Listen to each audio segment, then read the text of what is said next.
Fake it till you make it? Not fake. Don't say that. I know, I don't like don't that saying subscribe to that. either. I don't subscribe to fake it till you make it, and I don't subscribe to imposter syndrome.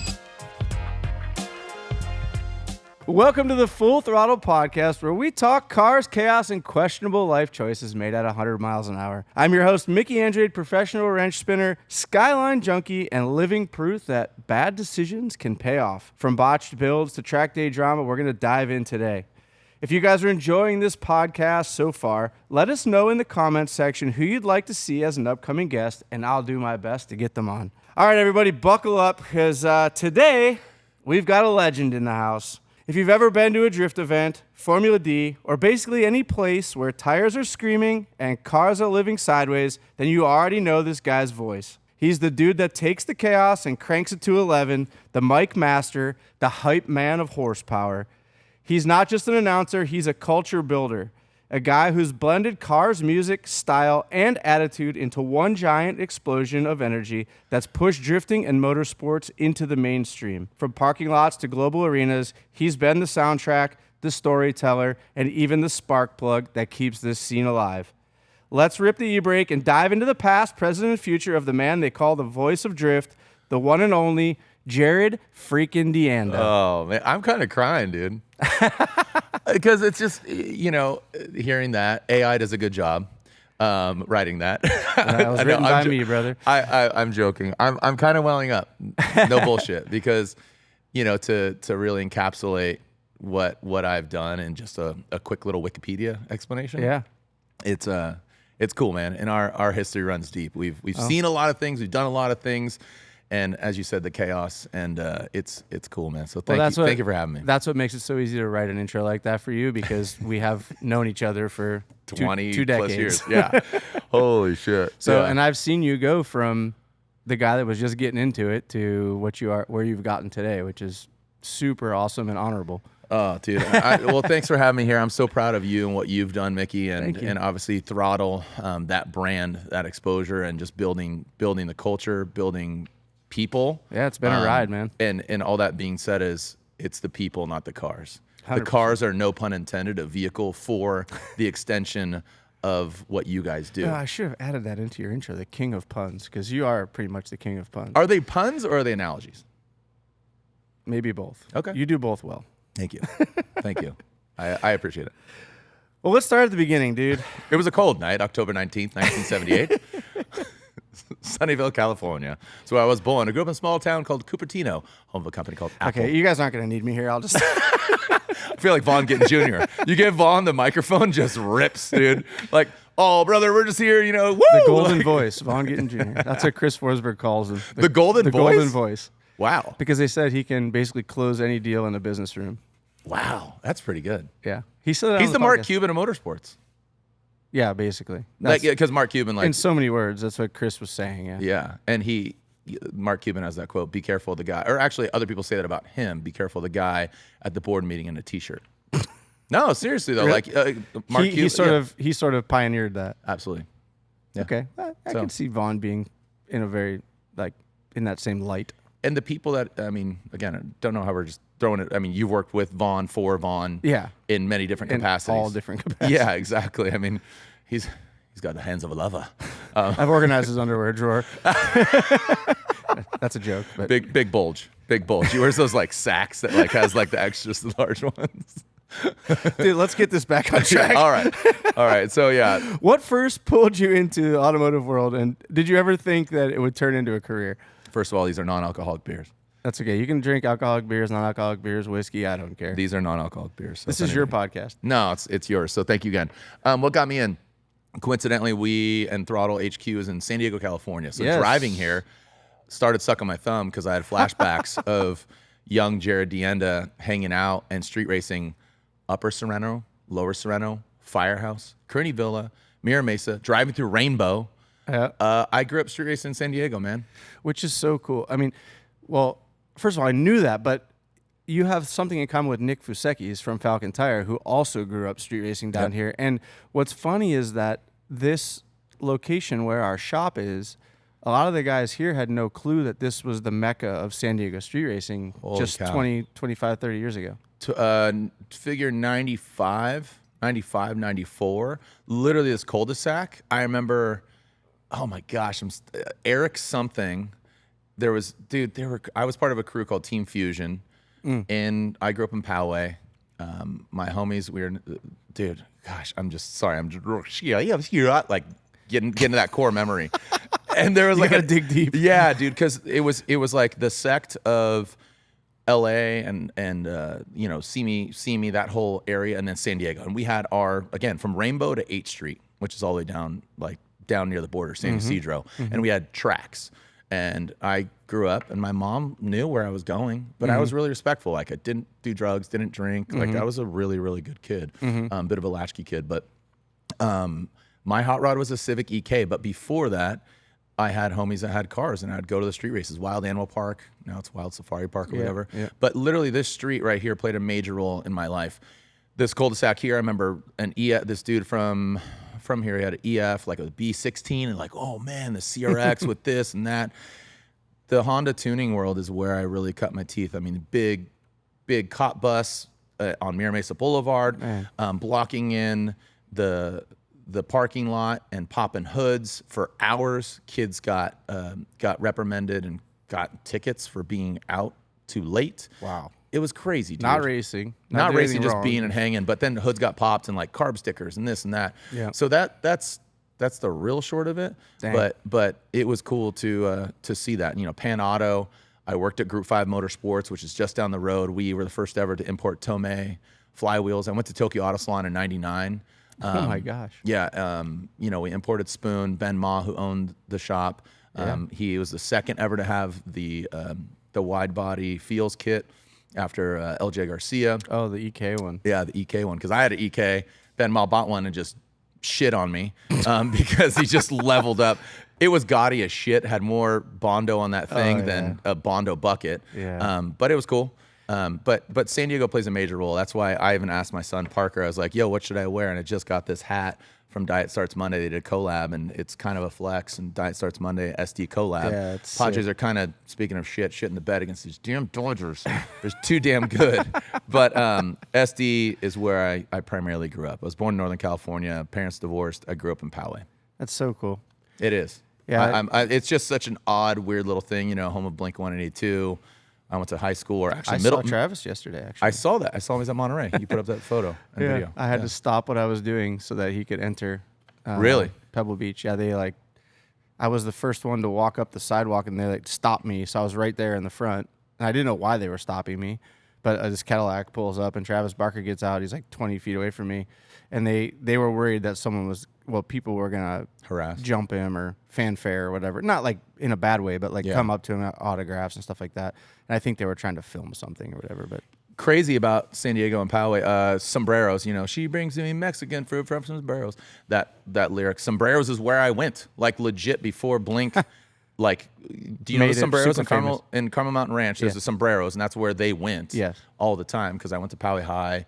Tom DeLong is in my yearbook because he was a senior when I was a freshman. Okay. And I went to middle school and then high school with Scott Rayner, the drummer before Travis Barker. Crazy is when 91X, which is the local radio station here, announced that Scott Rayner's out and this drummer named Travis Barker from a band called the Aquabats is replacing him. My homie Mike and I were in my Civic going to Sombreros, announced. A Cadillac pulls up and it's Travis Barker with R.I.P. Little Chris.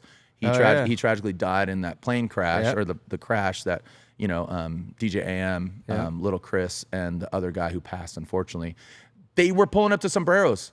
And literally I just heard on the radio, I said, yo, congratulations. He's like, yeah, man, cool. And then eventually I became acquaintances with Travis. I did a collab with him and Two Wheel something when I worked at McGuire's. When I worked at McGuire's Car Care Products. Came full circle. They launched a bike line, and we did a street bike. My buddy Caleb Clark, he worked at the magazine. We did a bike. Bing, bong, boom. Yeah, that's a random one. Way into bikes, though. Yeah. I watched a thing on him just last year or something, and he was very much into old 90s BMX stuff, which is something that I like as well. Yeah.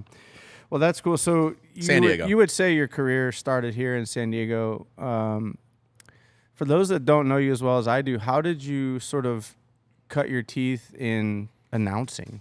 Like it's not a normal career path. normal role, because these are soft hands. They don't work on a lot of things, but I knew my role. I didn't really know my role. My role just kind of... I remember when you built the 240SX with LS Automotive. So Stallone, as I called the car, the S13. I didn't know that. Yeah, I called the car Stallone because it was Over the Top, which is an iconic Sylvester Stallone movie about arm wrestling. So Over the Top, look it up. The young audience might not know No, that not one. at all. But I have an S13, or I had one, and it's like, it's shown up. I know the guy who owns it now. He's like, it was me. I have it. Somebody has the door off to Arizona or somewhere. I was in Arizona. It's in New Mexico, supposedly. Doors are in Arizona. The hatch is somewhere else. It's all over. It's really funny. And it ended up being a House of Colors booth. It was so unique because it was sort of a lowrider mini truck paint job on an S chassis, which S13 with chrome Volks, Origin body kit, Brid seats, or Recaro. I had an SPG XL for my fat butt. All the right things, autometer, Sabon carbon hood, trunk. SR swap. Yeah. LS did this, the LS Auto, Kevin Wells, Chris Forsberg, they put the SR in. Mm-hmm. It hardly drifted, but it was something cool. Well, it was a neat car because it was way outside the box at the time. If you had that thing now, people would freak out about it. What the? Because it was like ahead of its time, and also it was very era specific with an Origin kit. Because you can't find Origin kits. Like look at Vaughn building his S13 right now. You can't find Origin kits. That Volk model was super rare, and Eddie Lee lined up. I was like, dude, I want these 5-star, these chrome, this fitment, blah blah, and did it. And they were so flush, dog. It was so good. I loved it. I remember that car. I thought you were on some good drugs when you were making it because it was way out there, dude. It was totally opposite of what everyone was doing at S chassis. It was scalloped green with gray flakes, and I wanted camo. The camo looked more cosmic cow with black micro diamond flake and white micro diamond flake. But prior to that, how I got my start was being in the industry. I met Ryan Sage and Jim Lau. Prior to that, when they were at Hot and Poor Nights, they were doing... Oh, that's pre-Slipstream Global. Pre-Slipstream. Slipstream happens. They're working with Mazda. They're working with partners that are of Mazda. If it's, prior to Laguna Seca, even Mazda being part of that, Circuit City, they saw something in drifting. They worked with D1. Yep. D1 kind of screwed them. That was the thing that I asked Ryan about. That's kind of where I came into the picture at that point, yeah. And they were Slipstream doing the D1 events, like basically as the partner of D1 in America. Yes. So the D1 would basically just ship everything over to them. The guys would show up to judge, and Ryan and Jim would put on the event at Irwindale. Slipstream facilitated the logistics side. Yeah, and I think they got fed up with the D1 stuff. It was one and done, 1 year and done. And they were like, let's do a D1 US series. And they're like, nah, we're good. And then they kind of did it. And Ryan and Jim looked at each other like, there's something here. Yeah. So the D1 and Slipstream working together, was it Sun, whatever, that video production company that used to do D1 videos and all those, the shing, shing, still love that audio by the shing, shing, finger pointer. Very JDM. Super JDM. Love it. Time, era. But as I say, make today a good old day. Good old day. 2004, Formula Drift, Atlanta. Prior to that, Ryan was like, hey, you're charismatic. Why don't you try it? And I'm a broken record. If you listen to any podcast of mine, I say the same thing. I apologize, but that's just how it is. And that's literally how it happened. Well, if that's the story, that's the story. You can't... Yeah, I can't modify it. You don't know how many podcasts you're going to be on, so I'm sure this won't be the last time you tell that story. And I love it. And I'm absolutely blessed that I get to work with my friends. Fast forward to 2025, and I work with my friends. Yeah. And life is about relationships. That is absolutely it. And again, I will default and absolutely lean into, we're having this conversation because we're friends. Yeah. And 100%. all this shit goes away, I'll still call you. And I think you catch my energy really well because you reciprocate. And you're like, hey man, how are you? When you text me that, yes, I'll be on the podcast. You're like, I was just checking in, but I'll be on the podcast. I didn't even ask you that question, but I would love to have you on. Yeah, exactly. Ryan and Jim said, hey, you're charismatic. Why don't you try it? So 2004, Atlanta, round 1, getting cars wrong, messing up, and just making it up as I went along. Well, nobody remembers that.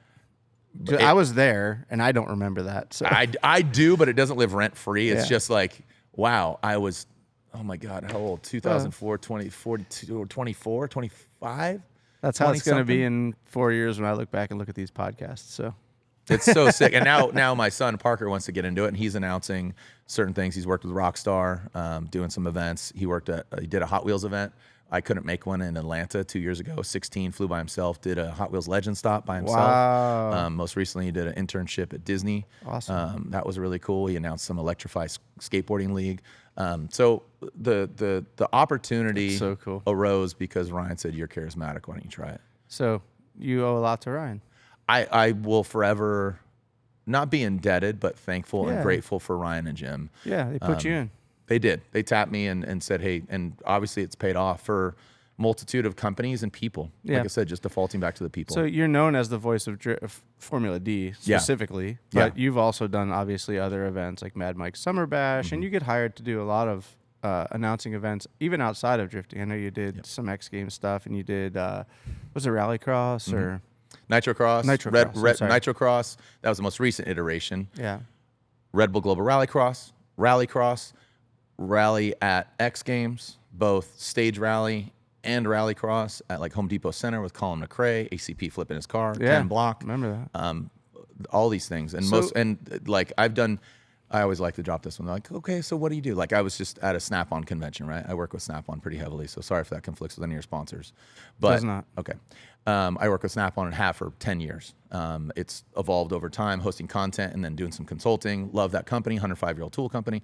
And a lot of those franchisees are like, how, what? And I'm like, I announced Formula Drift. And they're like, oh, okay. They're like, oh yeah, duh, I can hear it.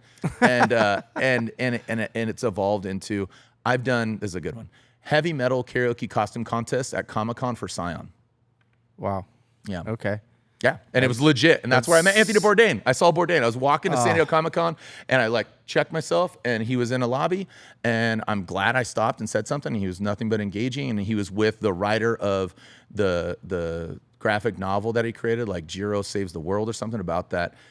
Basically John Wick, Japanese samurai that like cuts people's heads off and stuff. Oh, yeah. Super sick, and he was super engaging. He's like, I just drove the new Tesla, and because I was talking about cars, and So I'm so glad that I got to meet him and high five him because he's obviously, we don't have hologram Anthony Bourdain, but he was somebody I'd want to meet and spend time with at a table and have, have bourbon. He's one of those people that I look back and like, man, I wish I could have had that opportunity. Yeah, but you take the highlight reel of his, and I think you ingest that because I think there's obviously some demons there as far as what he saw, and the brightest lights burn out the quickest. And it's very unfortunate. It's people that we've engaged with, if it is. Ken Block, obviously, near and dear. Jesse Combs, people like that. Sean Carlson. There's people that are just bright stars, dude, and they burn out, and either health reasons, pushing the envelope, or just silly things. Mainly pushing the envelope, I think. Yeah. Unfortunately. Yeah. Yeah. That's what makes them great. Right. So but that heavy metal karaoke costume contest, what's his name? Josh, the babyface assassin, the warrior. He stood up there. It was a live band doing a karaoke thing. I literally did it for Scion. I did a lot of stuff for Scion. But even most recently, I did Colby Raha just broke the record for the largest jump on a V-twin at Sturgis. I hosted that for Rockstar. What the heck? You were out at Sturgis? Yeah. Oh, wow. I didn't know that. Well, I'm glad you asked, Mickey. The reason I asked was because my better half was actually there for the Sturgis rally as well. Was she with Quad Lock? Yes. Okay. Yeah, she was working there, activation there. So she is your better half. Yeah. She's SD. You're Ohio. Way better. How are you not married? Do we need to get into this on the podcast? Go ahead and lie down. Let's do therapy. Mickey, tell me. I'm just kidding. Wow. Sorry. This is what we do. I want to do life, dog. Cars are awesome. Like I said, it's a vehicle for core memories, value, things, stuff. And again, cars are a canvas and an extension of yourself. Yeah. Either how you dress. You just said, I have my fashion consultant, my son Parker. I asked him, what should I wear? I'm going to start consulting him as well. Yeah, dude. Slide into those DMs for a nominal fee. For a nominal fee, you Venmo Parker, and he'll get you some grip. You know what I mean?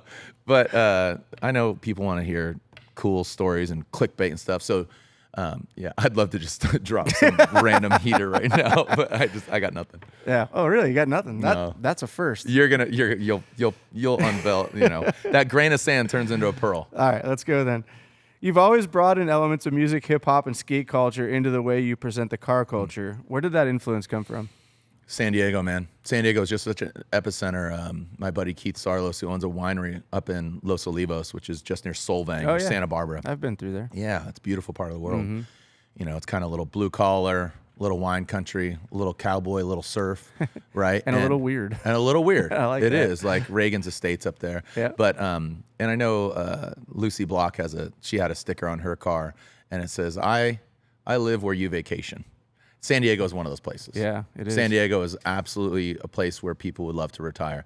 A little overcrowded now, but that's like me living in Northern California and before obviously the tech boom and all that. In San Diego, the industry is tech, military, a lot of those things. And industry here in San Diego has wildly developed. But San Diego, more skateboarders, I don't know if it's so much true anymore, but more skateboarders lived in San Diego than anywhere else in the world. Obviously, notably Tony Hawk, but definitely like the Powell Peralta crew and those guys were all from here. Yeah. And Bucky, and like when Bucky and I met years ago, that's probably late '90s when I worked at Group 5 Motorsports, and that cross pollination of, like I talked about and doted on Los Olivos, that's San Diego. So it is a little granola, a little grimy, a lot of military. That's kind of where I live, growing up in Poway, and. It's pretty basic. City in the country is Poway's motto, but I'd go to the beach, you'd skate. I mean, I would BMX, do the cinder blocks, the plywood, and then cars were the next vehicle. And I wasn't good at any of them, but I was around them and could do them. But I went to Del Mar Skate Ranch and watched Tony Hawk skate. Went to Swatch Impact Tour, which is the big metal ramp, and I had the baby blue Maltese Cross Tony Hawk board, which I got at Miramar Surf Shop, Miramar Surf and Skate. And that's Tony, not there anymore, is it? No, it's near the old Chuck E. Cheese. Yeah. Chuck E. Cheese is still there. Yeah. It's near Jerome's, but there used to be a Miramar Skate and Surf, and that's where Tony would sell his old boards to make money. And I had a baby blue, like I don't know what the shape was, but the like iconic Tony Hawk. So San Diego just has this cross section of car influence. You're the closest major city to the border. You have big Mexican influence. You have just all this melting pot of influence. Surf, skate, action sports, music. I mean, again, talking about Blink-182, talk about, POD most recently or something like that. I mean, back in the day, it was Unwritten Law. That was a band, Agent 51. I'm trying to think of other bands there. But there's heaps of them. Yeah. Black Eyed Peas, one of the members was from here. That's a random one. But really, I didn't know that. Yeah, one of them's from here. Okay. Yeah. Like the Filipino dude. Many, many, many years ago. Mini. It sounded like Fuji's. That song. Mini. Right? Remember that? La la la.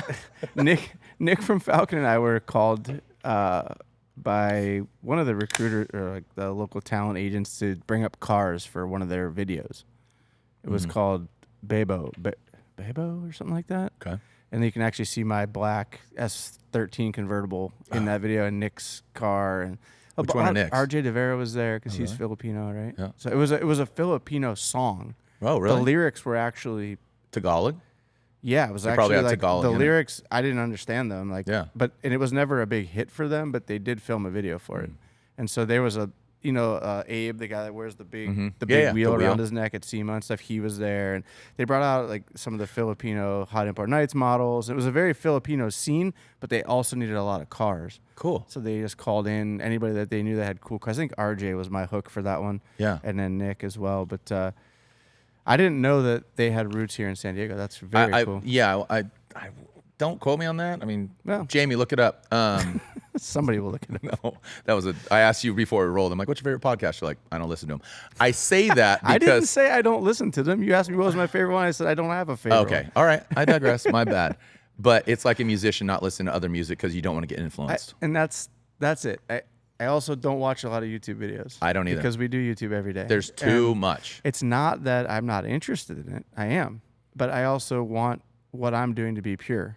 I love that. I don't want to copy someone else's take. Totally get it. Yeah. I think there's emulation. And again, they say, when you copy, it's the best form of flattery. That I don't subscribe to that. No. But I think there's something out of respect, or you emulate and you admire, Yeah, and if I did, I would give the person full credit. It's just, there's obviously large podcasts out there, and I'd be lying if I said I haven't watched a podcast. I certainly have, but I try to keep a clean slate and sort of put my own spin on it, because I want people to get a piece of me when they watch this as well as the guest. Yeah, I think they do. I mean, even like I think you and Bobby Velcro, you're wearing Velcro shoes now.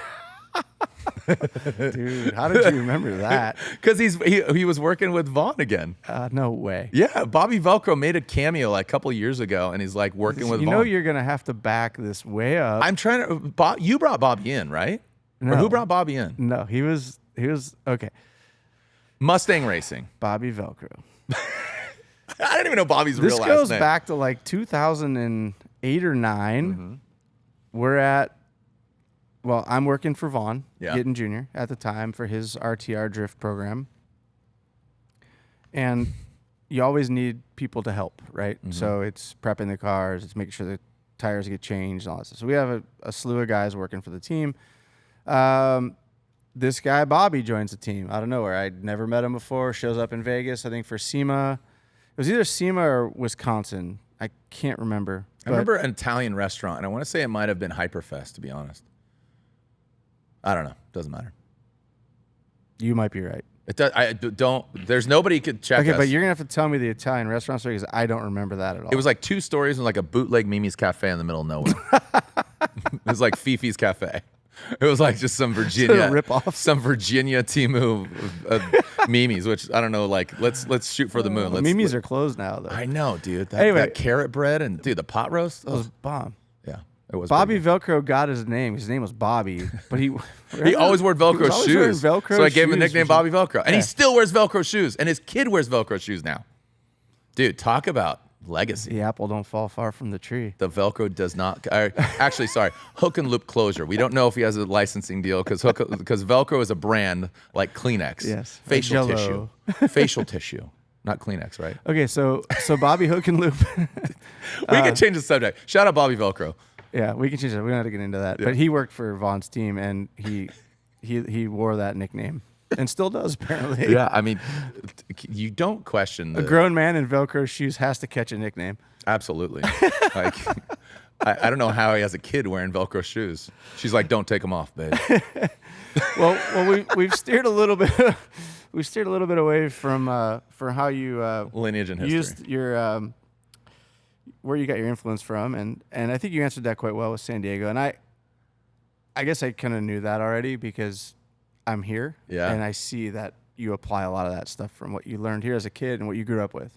Well, you've really embodied it because how long have you lived here? Yeah, man.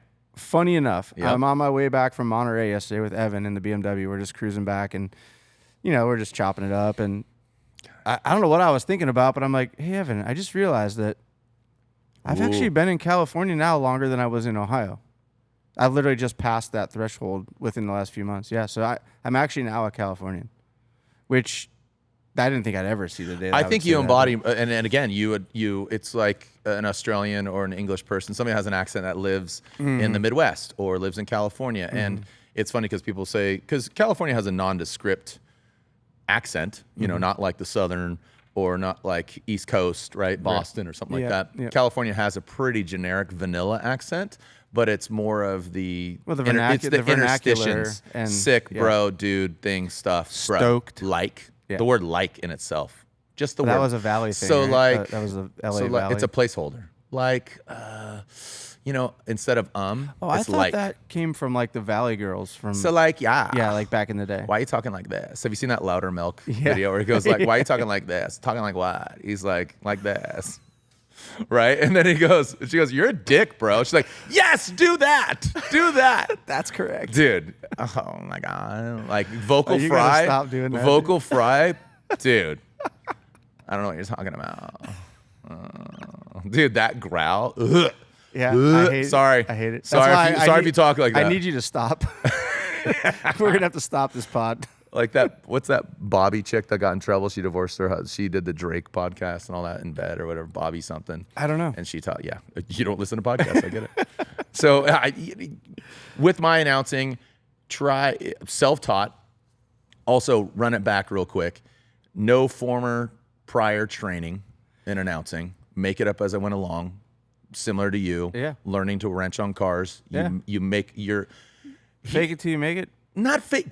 Don't say that. I know, I don't like don't that subscribe to saying that. I don't subscribe to fake it till you make it, and I don't subscribe to imposter syndrome. Yeah. Because at some point you don't know anything about something. If you're 11-year-old, 16-year-old, 46 years old, I don't work on cars. My strength is talking, elaborating, conjuring up concepts, being inquisitive, such as yourself. But you work on cars, right? And, you've shredded your thumb, and I love that you're here with us. 1, cancer. 2, your thumb, because you're a lovable human being. You're genuine, you're authentic, you're consistent with all your messaging.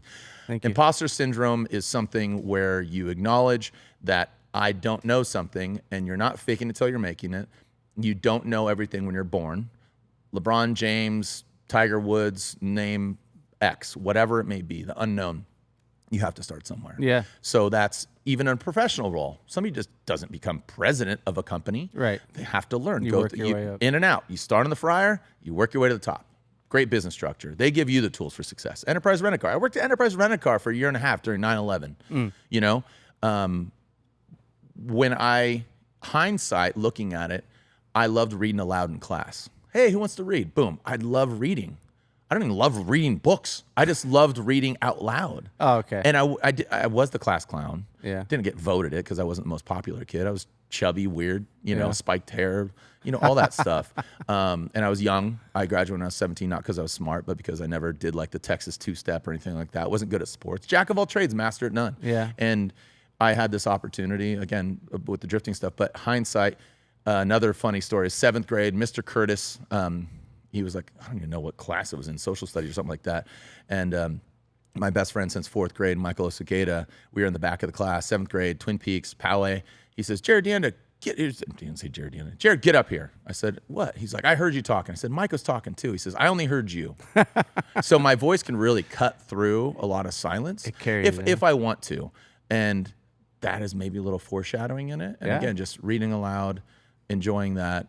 And not in an egotistical way, but just complimenting the room and just reading a room and engaging with somebody. And you can really... Yeah, you do that really well. That's something you've always, as long as I've known you, you've been good at that. So to expand that and actually get into a career where you can exploit that is really, it's smart on your behalf to figure that out early and get into it. Lean into it. I think what's really good is, I've never had a manager. I've never had anybody that does things, obviously FD books my flights. I tell them what to do, but I don't think I've figured out.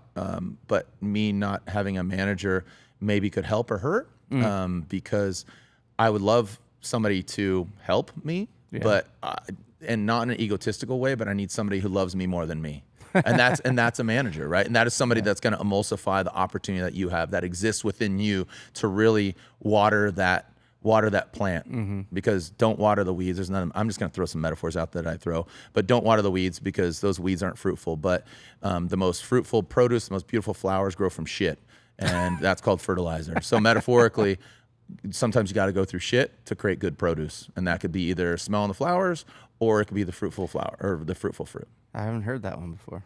This is a Jarodism, dog. that's I just make it up as I go along. So people see the fun and energy on the mic, but what's something about announcing that most people don't realize? The prep, the challenges, or the pressure that comes with it? Is there anything like that? I think that it's not about me, it's about we, and elevating that person and what they want to get done. Actions speak louder than words. I just put an exclamation point on it. Giving them the opportunity to shine and complement what they're doing. If it is something as corporate as doing like the Mustang reveal GTD at Detroit Auto Show, or if it's... Did you do that? Yeah. Oh, wow. That's awesome. Yeah, a couple of years ago. It was the second viewing of it, but it was, Jim Farley and homeboy from Multimatic, Larry Holt, and I on stage. Wow. Pretty freaking cool. And you had everybody the cars from EcoBoost all the way to GTD, Dark Horse in between. Yeah. That was cool. That was a really cool event. And there's those events. I'm like, holy crap. I mean, I've interviewed Lewis Hamilton a couple times for Puma. Formula One Las Vegas. I hosted the suite. You had notably Usain Bolt in there. So I educated everybody on F1. So Puma had me host and educate people on what Formula One is at the first Vegas. So I hosted the suite. Usain Bolt. There's a guy, he's a pole vaulter. He holds a world record. He keeps breaking it. Notably, Rihanna and A$AP Rocky. I spoke to Rihanna for 30 minutes, and because I have a Barbados tattoo, because I've been to Barbados a couple times with Rallycross, and I was like, she walked past, I was like, yo, Riri, I got a Barbados tattoo, because it looks like a pitchfork, but that's on it looks like Arizona. Yeah, I know. Well, it's Maserati. Yeah. It's Maserati, ASU, Mariners. Yeah. It could be a few things, but it's on the Bayesian flag. Okay. So I said, hey, Riri, Barbados. She's like, oh, you fuck with Barbados? I was like, yeah, I fuck with Barbados hard. It's dope. And then I thought she was leaving. She ended up coming back with ASAP. And we talked. Are they together? I don't even They're know. an item. Okay. Yeah, they have babies together. Didn't know that. Baby or babies? I think babies. Cool. And Riri and ASAP Rocky, because ASAP's on Puma and Riri's got her whole Fenty collection with Puma. Okay. And we ended up talking for 30 minutes. Just her, an acquaintance, he's a photographer. And we ended up talking. She's like, I got to go. I'm sorry. I'm like, oh, it's all good. Like, hey, nice meeting you, Rocky. Nice meeting you, Rihanna. She's like, can I get a hug? I'm a hugger. I was like, okay, Rihanna. I will give you a hug. Yeah, she smelled great. Like my buddy, my buddy Sean was like, he's a big fan, and he's like, how did she smell? Well, I have a lock of her hair. Borderline weird. I have a lock of her hair. I'm joking. She's like, ow. I'm like, this is going in the vault. I'm like, yeah. Might have to cut that. Yeah. No. She couldn't press charges. International. That's cool. waters. I would like to meet Usain Bolt. Being a He was cool. runner, like he's so charismatic and just larger than life. He's a physically big human. But he's like 6'5" or something, isn't he? And he parties, like supposedly, like and he's really good friends with another friend of mine, Fraser McConnell, Fraz. Really cool. He's Jamaican, so he raced rallycross. Fraser's a really talented dude. He parties with him, hangs out with him in Jamaica. No way. Yeah. That's cool, man. That guy, he owned the Olympics for a long time. Yeah. I don't know what the question was. And this is what we do. Well, no. So the question was, was there anything in your career like that people don't realize? Basically, the prep, the challenges, the pressure that comes with it. But I want to go somewhere. I don't even need you to answer this question because I feel like sitting back and watching Formula D over the years, I've been around since it started, just like you, but I departed. And so I've been watching from afar for the last 8 years or so, basically live stream, so listening to you and Ryan and the new guy now, Jacob. I think you get a lot of criticism that's unwarranted. I think, I obviously go in the group chats and I don't say anything, but I watch all that stuff to see what's going on. And a lot of people talk a lot of shit. And I think it's unfair because until you've held a mic and had to speak to thousands of people when there's dead air time and nothing going on, that is very, very difficult. And you do it with ease. I don't think people realize that. First of all, thank you. Second of all, I don't think it's hard, but thank you for the compliment. I think it's hard. All I can say is I can lean into my peers and the people who sign my checks, and I keep getting rehired, and the phone rings for new opportunities. Yeah. So for the haters or the trolls who live rent-free in my heart, words do hurt. Mm-hmm. I do read, I do listen, I engage, and I've turned many haters into fans from the old drifting.com days to most recently being part of Sung Kang's Drifter movie. Somebody DM'd me and said, you're corny, don't do this, don't say send it. Yeah. And I turned that person after a 30-minute conversation that I spent because obviously this person has demons, and I turned him into a fan. But Ryan Sage has said something to the effect of what you're saying, but in addition to that, I do it with the style that I do it and the amount of words that I speak at an event. Pro spec and pro, 3 days. Pro spec qualifying, pro spec competition, pro competition. I'm doing me. I don't have any notes. I don't have anything. I'd like to keep it simple. Stupid is the acronym. Yeah. I'm not calling it to be stupid, but I lean into the technical side of it. If Jacob is the tech announcer, if Ryan Sage was it, I'd like to work with a pro driver, bring him in, not saying Jacob's out, but bring in, and I was on the Circle Drift podcast, and that podcast has really kind of gone a good way about perspective, and not saying that it's right, but I think that just if it comes with some criticism, and I appreciate the compliment, but at the end of the day, I'm still being hired, and Ryan Sage has said in regards to Formula Drift, it's my job till I don't want it. And I think that John Madden got a lot of criticism. In order to score, you got to get over the line. Well, duh. And there's those things, there's moments, and I'm not perfect. And like I say, there's only one winner at every event. But guess what? I get to hold every trophy. I just don't get to keep it. Yeah. And my role cool. Is to complement what they're doing in regards to drifting.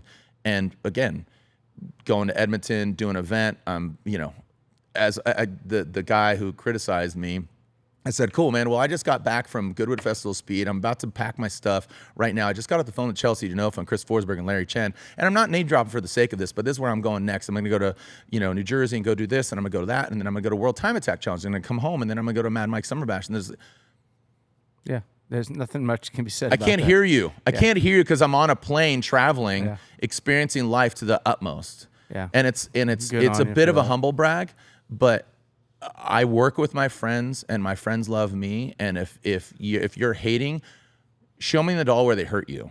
Yeah. Because it's easy to critique in something you don't know because you don't know. That's called an armchair expert.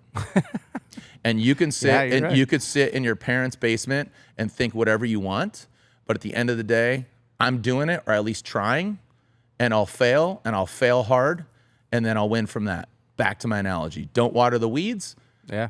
Shit grows the most fruitful produce and beautiful flowers. And I have kids and a wife who love me, and I have friends who tolerate me and will keep supporting me. That's a great perspective. I know you've been dealing with that sort of since thing day one, since you started, right? Yeah. Because I'm the messenger. Don't kill the messenger. Yeah. Anytime you throw yourself into the spotlight where you're on a YouTube channel or you're doing a podcast or whatever, doing what you do for a living, you're basically opening yourself to that criticism. And part of you has to sit back and take it, but the other part of you has to look at it and be like, I'm going to listen, I'm going to take it in, and I'm going to make whatever changes I feel like I need to make, but I'm not going to change because somebody hated something. And again, people boo. Can't please everyone. People boo because they care, because I'm not on their team. I'm not on any team. I have to stay Switzerland, and that's cool. And I try to navigate that the best as I possibly can. Yeah, that's hard. I have degrees of friendship, like Chris Forsberg, one of my best friends. And then there's new drivers, pro spec, and it's their opportunity to come engage with me. And I don't have a statistician. Ryan gives me stats. It's a binder that we flip through, and we have drift stats and stuff like that. But the little anecdotes and stuff like that. I've been watching a lot of baseball lately because I really enjoy the sport of baseball because it's very methodical. It didn't have clocks up until a few years ago, pitching clock, batting clock, get in the box. But I love that idea of that because everything is about time. Basketball, soccer, sports, racing, right? Drifting, it's not about the finish line. Hey, let's not forget about ice hockey. Ice hockey. Sorry, my bad. Violent Gentleman. Shout out. What's your hockey team name? Pittsburgh Penguins. Well, no, I know, but you play. Oh, yeah. Yeah, What's I your play team? for the Ice Hawks. Yeah. Didn't you have another cool name though? Wasn't there? I've played for so many teams. I know, but like your brew crew. Didn't you have you had a really cool you've had a couple. Yeah. Okay. Some of them I can't say. Yeah, that's what I thought. Anyways, but all that being said is with baseball, my brother's he played college football, got a full ride, and Wow. and I know he's verbalized watching the Padres. He likes the Padres announcers. Tony Gwynn Jr. does an amazing job. Yeah. But there's some sports announcers that my brother just doesn't care for. Yeah. And he's I just don't like that voice, or I don't like that, and whatever, man. Like they're just doing their job, and not to fill, but to complement that, the game, and to complement the game, to complement the sport. That's all I'm trying to do. Yeah. So and you do a great job of it, man. I appreciate it. Thank you. Was there ever a time you thought that the career path you're on might not work out? Absolutely. And how did you get through all that? I'd say 2008. I think that was just the economic downturn for a minute. Yeah. 2008. You got to think 4, 5, 6, 7, 8, sixth or fifth year of Formula Drift. I was looking at jobs at Home Depot, and they weren't even hiring. Because it was the first 2 years of Formula Drift, 04, 05, I was concurrently working for Meguiar's. I was kind of being skunk work. I worked at Meguiar's for 3 years. Yeah. That was my last job. Right. Concurrently, my wife worked at Meguiar's for 18 years. She went on longer than I did, obviously. Most recently is 6 years ago she worked there. Yep. So I figured 2020 she moved. We moved, and I remember when I met you guys were both working there, I believe. Yeah. Yes. And I brought in that Meguiar. So Meguiar's comes to an end. Thankfully, it kind of forced me to do some things. Actually, did I work for Gumball 3000 then? No, I worked at Gumball before that. Sorry, I'm going through my resume, That's okay. which is weird. It's been a long time. Yeah, it has been a long time. Could have met you. Without a dope beat, step 2. Right, thank you. So worked at Meguiar's. Formula Drift was a good thing, but it's I mean, even now, I can't work just for. If I won the lottery, I'd still work for FD. But even now, I can't work for them solely. So I have to get creative as far as things go. And I've seen. That's kind of why I wanted to ask the question, because it's hard being a quote unquote subcontractor, I guess you could call yourself, but you're a professional at what you do. But Formula D only has so many events a year, so you kind of gotta get creative and take on. I mean, obviously you've got Snap-on as a premier brand that you work with. And I know that you were doing the rallycross stuff as well. So it's hard, though, to drum up those gigs, so to speak. So I have a lot of admiration for you for being able to do that for so long. Thank you. Because it's tough. And some years are better than others, I'm sure. But well, the perception is the duck, right? You're not seeing the feet. And here we are smiling and having some NA beers. Again, non-alcoholic. Yeah, let me get one of those, actually. Yeah, dude. Yeah, get after it. Here. Figueroa Mountain. They're not paying me at all, but this is a good one. Figueroa Mountain. Shout out to the mountain. Cheers, doggy. Love you. I really fucking love you, Mickey. I do. I love you too, man. And that is a great non-alcoholic beer. Right? Wow. Yeah, it's straight placebo. Figueroa Mountain. They're based in we're the Central Coast, so like Santa Barbara area. But they have a great brewery in Los Olivos. Tasty. Go by Sarlos and Sons, and they have cupcakes and wine.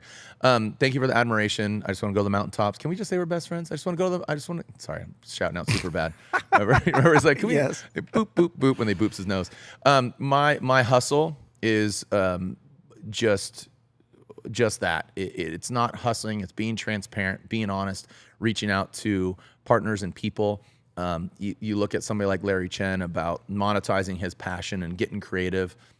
Who knew a photographer who is elevating somebody else could have the platform and do the hustle that he has?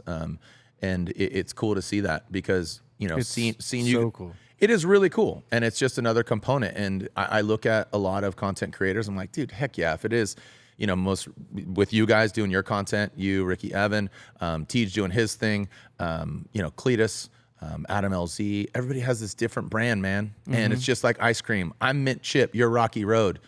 People don't like Mint Chip, but they like Rocky Road. We can all sit in the same cooler together. Absolutely, man. And I think you just need to, don't hate, congratulate. And with me, I'm just trying to complement what goes on. And, my end result and my goal is to, I was telling my nephew who's here with us in the building, he's getting a tour from Ricky and just checking out these things. And he comes from like sneaker world and fashion and stuff like that, photographer, videographer. And it's about the dash in the middle, man. It's not when you're born, it's not when you die. It's the dash in the middle and how thick and how filled that is. And nobody on their deathbed said they wish they worked more.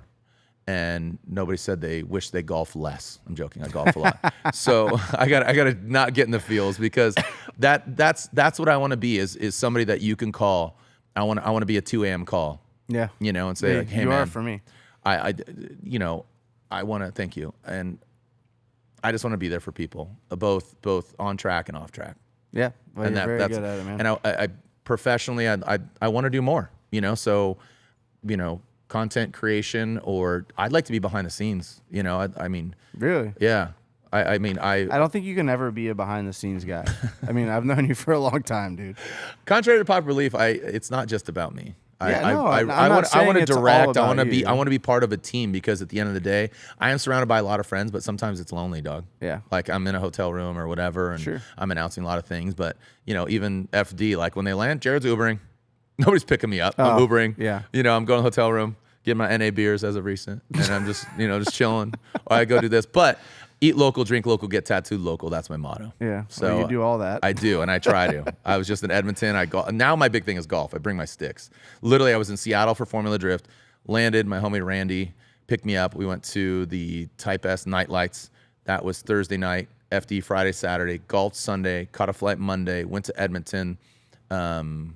Golfed. Event unfortunately got canceled due to weather, so I took a red eye, landed in Orlando, went golfing, golfed the next morning. Dude, worked do you with take Snap-on. your golf clubs with you everywhere? Yeah. I golf Thursday, Sunday, Friday, worked Friday, Saturday, golf Sunday, flew home yesterday. Dude, you better be a scratch golfer. I'm a 7. Okay. I'm a 7. That's pretty solid. Yeah, I'm a 7. And I could shoot 78 to 108. So whatever. I'm freaking loving golf right now. Yeah, I can tell. I love it. I I see love you it golfing because it's something I'm actually decent at. I've never had aspirations of being a racer because I've been around so much talent. If it is, like I said, Bucky Lassick, going to X Games with him, going to X Games with, and just seeing that, announcing X Games and seeing greatness, cars and building. I love what you do because you're a chef under the hood, not in the kitchen. I don't like making mistakes. I like doing things one and done. Yeah. That's why I like just hit record, boom. So I like live stream. Hit it and quit it, I'm out. Make like a panda, eat, shoots, and leaves. I'm out. So I don't like making mistakes. So building, as you know, is trial and error, not like you said, fake it till you make it. That is you in the kitchen, dog. And whipping you belly up to the bar and you do work. And people don't see you doing, the late nights, night moves. That was Tony Angelo and Chris Forsberg's shop. Yeah. That was their night moves. Shout out Bob Seeger, Funny, I was driving up to Monterey this weekend for Car Week, and we passed Lancashire over where night moves used to be. And I was showing the boys, I used to drive up here to help the guys with the cars back in the day. The good days, the good old days. Today's a good old day. Yeah. All today is a good old day. I'm telling you, man, we could look back at this and make today a good old day. Yeah. Again, there's just things I don't subscribe to because, your kids, I know you don't have kids, but you have cats and you've seen them grow. Yes. You've seen them evolve into better kitties. Yeah. From a kitten to a full-on feline. Here we are. Sam Burns. Yeah. Love it. I don't have anything to add to that. I'm sorry. Yes, I have cats, not kids. It's all good. Cat daddy, dude. Have you seen the dude, Jerry Jones? Right, Jerry Jones? He's in Pro Spec. He has all the cats. Wait, isn't that the guy that owns the Cowboys? No. Yes. Jerry. What's his damn name? Oh, I'm so sorry. I'm sorry. It's Jerry. He drives Pro Spec. Amazing dude. Big old carved out V8. I think it's FRS or Z. I can't totally help you space right now. He has cats all over his roof. Come on. That's cool. Everybody submitted their cats and he put them on his roof. and he had so many, he put them on the back of his trailer. The dude has great energy. And Joey Logano came out to Jersey. He's like, bro, I got the carved out V8, man, blah, blah. And he lives in Utah, so he took it out to Salt Flats, ripped around. Big, like NASCAR slide, like sideways, italicized font, number. What did Joey Logano have to do with this? Joey was there, and he met him, and he was super stoked. Oh, really? So I was there. He's like, brother, like, hey, man. He's just super excitable, really good dude. But I like him already. He has cats on his roof. Big cat daddy. Big cat daddy. Oh, that's me, to a T. Well, you've literally been there as drifting evolved in the U.S. How has the sport changed from its underground beginnings to the global stage, and where do you see it heading now? The evolution of being punk kids to being not just a side dish. Talking to Jim Farley, head of Ford. We're going to Dakar. We're going to Le Mans. We're going drifting. We're going drag racing. It did not skip a beat in regards to their role in drifting in an OE's catalog. You know what I'm saying? Right. Like Jim was like, bang, we're on that. Toyota launching a GR Corolla at Formula Drift Long Beach a couple years ago. Yeah, that's nuts. Going to Goodwood Festival Speed, having the diversity of 8 cars and everybody going to the corners. Like, so, is it church time? The bell? That, Jared, is what we call a train. Okay, I have microphone on. Is there a new pope? There's smoke coming out of the Z. Again, you can call me Jared. You don't need to call me Jesus Christ. Let everybody know. Going to Goodwood Festival Speed 2025. I haven't been for 5-6 years, whatever. And I work with all the English speaking, or not like proper English, the Queen's language. And I come in and speak American. And I don't speak English, I speak American. Right. And there is a difference. Going in there, talking, and I just make a cameo, talk about the 8 cars, really cool, from Axel, from the rotary Volvo wagon. You see that? The Sunoco one? Yep. To obviously James Dean, the Mustang, Chris Forsberg and the Ultimaniac, Ryan Turk and his stout truck. Yep. We go in there and people are just enamored by it. Yeah. And we go to the driver's lounge. Hey, what are you doing here? I got a loud shirt on. I'm just big, loud, hairy, tattooed guy. And I'm here for drifting. I'm announcing. Dude, love that. And they're driving this unobtainium Maserati, this ridiculous McLaren. They're like, dude, love that drifty stuff. Mad Mike, obviously, how he's moved the needle. He's been an absolute great spokesperson. his dream was to drive Formula Drift. He did it, unfortunately, Need for Speed and the Speed Hunters thing, and that, unfortunately, carpet got pulled. Yeah. It happens. It's business. It wasn't him, unfortunately, not showing up or whatever, but it was the best thing that happened to him. Yeah. It was happy accident. You had to go home. It was, yeah. Let's just call it what it is, a little tail between his legs, but look at the evolution of where he's at and what he's done. And, just like Justin Bieber, Elvis Presley, or whomever, timing is right. Bieber being found on the church steps. He's been a disciple for Festival of Speed for drifting. Yes. He was the one that he was really the first one, Yep. and he sort of carried the torch all these. This was his 11th year, I think, Yeah. going and drifting there.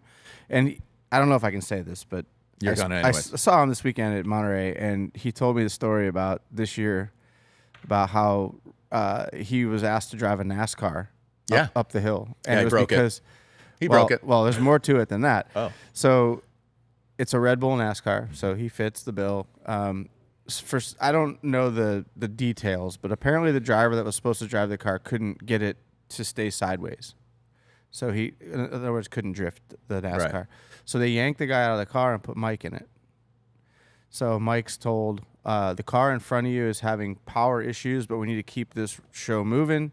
So we need you to go around the car at the start line and just leave the line politely, and you can let her rip after the main turn, the first turn.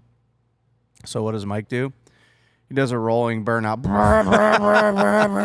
off the start line.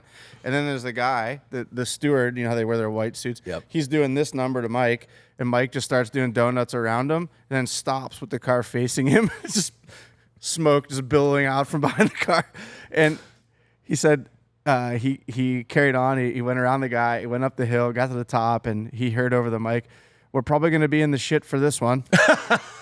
And and he goes, "Nah, mate." Basically, No, mate, we're good. We're good. We're good. I And he feel said- like there's more to that story, but yeah. There is. I had to pause, but he Yeah, I basically saw it. told me in so many words that he didn't get in any We're trouble. good. And it's funny Because he's done so much for that event. absolutely. And again, that's what started this conversation, or just this little anecdote and story, is because where has drifting evolved? Where is it going? OEMs acknowledging drifting, complimenting motorsports. It's not the motorsport; it complements stuff. If you didn't have F1 rally, sports car racing, trucks, like look at Mike going to Crandon, doing stuff like that. Drifting has a great evolution. Is it jumps? Is it this? I mean, again, we're doting on Mad Mike because the way he does it is with grace. He's unapologetic. There's another term that I've come up with, is be respectfully disruptive.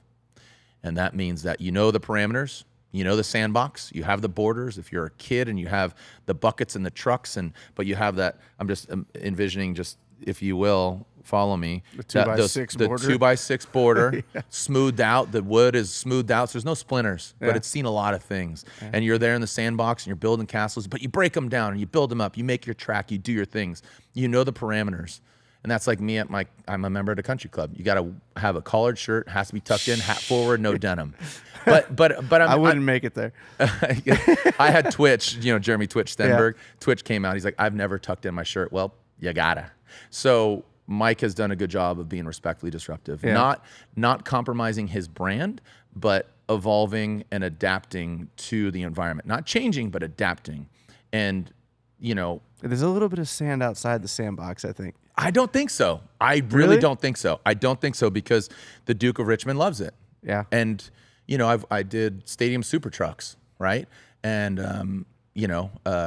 Robbie Gordon did the first year of stadium super trucks, and we were going to literally try to emulate Mickey Thompson off-road of a bygone era, Ricky Johnson and Jeff Ward and them racing, right? And we did stadiums. We started off with Cardinal Stadium in Phoenix, went on to Qualcomm before it got torn down, man. right? I announced those things. And then we did Long Beach Grand Prix. And guess what? That changed the course of stadium super trucks, because they no longer did dirt, and it was a different evolution. But I say that because Robbie Gordon, if you know him, is the epitome of ask for forgiveness, beg for forgiveness, don't ask for permission. Right, yeah. And Robbie just does things the way he does. I mean, from what I understand, urban legend is he's lost some sponsorships because of what he's done. He's not respectfully disruptive; he's just disruptive. Yeah. But that's a different way of doing things, and he's still doing his thing with speed and with what he's doing. That's his brand. Yeah. You know, and Mike's brand is that. And drifters need to be respectfully disruptive, because if you're completely disruptive, I think the community and your peers will be like, bro, you don't chill. get invited back. Sideshows, takeovers. Nah, dog, you look stupid. You know, but you look at something like Drift Appalachia, what those guys are doing, cool. They're closing down streets. They're being respectfully disruptive. They're changing the economy in these back roads places. You know, shout out to Brian, Edgar, who else? Reese. They're putting on these events in these roads, and they are literally changing the economy. Like, okay, need $10,000 in pizza. They're with cops in the front of a yard having a beer. Yeah. They're like, we cool? They're like, yeah, you're good. You're fine. Thank you. Yeah. Thank you for coming here. Funny story about that. My sister, who was born and raised in Ohio with me, recently moved down to that area, and she actually heard about those events, and said she obviously knows of drifting because of me, and she follows drifting. Yeah. She knows who you are and Mike and everybody, but she's like, I'm going to go down and check it out. And this is my 50-year-old sister. And she's like, because there's nothing else going on in that area. Yeah. Everybody knows about it. Really? Just the general people that live on 20 acres of land. Oh, yeah, they're having a drift event over on the mountain this weekend. That's so sick. And they do it like in kind of the shadow of the dragon's tail. Totally respectable. Right? Respectfully disruptive. Aren't those Appalachia events sick? I mean, the video content that's showing up. I reached out to them and asked if I could come out to an event. Yeah, why not? And, they said, it's kind of... Invite only. It's not really like a spectator type of event. I'm not a driver, so I wouldn't be able to offer a car or some sort of attraction for the event. So, and it's kind of stuck out in the middle of the woods. So it's like, if you're not driving, what are you doing? You can grab your Ford Mustang Dark Horse spec racer car and be a chase car like Chelsea DeNofa, 2023 Formula Drift champion. Oh, I'd love that. He did. Chelsea took his Ford Mustang spec race car and was a chase car following those dudes. Oh, that would be sick. Yeah. That's what he did. And I don't think Larry's been out there, but a lot of photographers video. I mean, it is straight car porn. Yeah, that's badass. And I follow all of the posts that they right? make. Yeah. They're doing a great job. 992, the King of Hearts, Russo, he's doing it. Like, dude, it's cool. So respectfully disruptive. So to just pile onto the question, so do you think that drifting, you've been involved since day one, has it evolved to a point, and where do you think, what's the future? I mean, is it Drift Appalachia? I mean, that's a really cool concept. What I think is that drifting as a whole is comparable to freestyle motocross. No matter if it's Nitro Games, X Games, a demo at the state fair, or just homies doing it in their backyard, like Colby Raha taking Rawville and building something. Yeah. That's all freestyle motocross, right? Mm-hmm. Drifting is drifting, but you have degrees of it. You have Formula Drift. You have Pro, you have Pro Spec. You have Pro-Am. You have amateur bash events. You have something like Final Bout. You have Drift Appalachia. That's all drifting. That encapsulates it. But I think it's education that needs to happen on what drifting is. And coincidentally, Drifter the movie, will that tell the whole story? No, but it'll give another silver screen rendition of it, just like Fast and Furious Tokyo Drift did. Just like Fast and Furious did for import street racing and that culture. It's not it. A lot of like prior to like Formula Drift blowing up, I'd say drifting. Like, oh, Ken Block. I'm like, no, that's not drifting. That's power sliding. That's grip driving. That's navigating a car, but it's not drifting. Sorry, let me finish this thought. I would say that it's education. I think that's the evolution of drifting. I can agree with that, because there's a lot of people that I don't think have a full grasp on what drifting is. This looks like somebody's trying to slide a car, and the total misconception of, oh yeah, you need a skinny tire and not a lot of horsepower, and Yes, Corolla right behind us. That's a drift car. It is, indeed. And so is that Civic. And that is the freak, dude. The freak, dude. The frickin' freak. I know.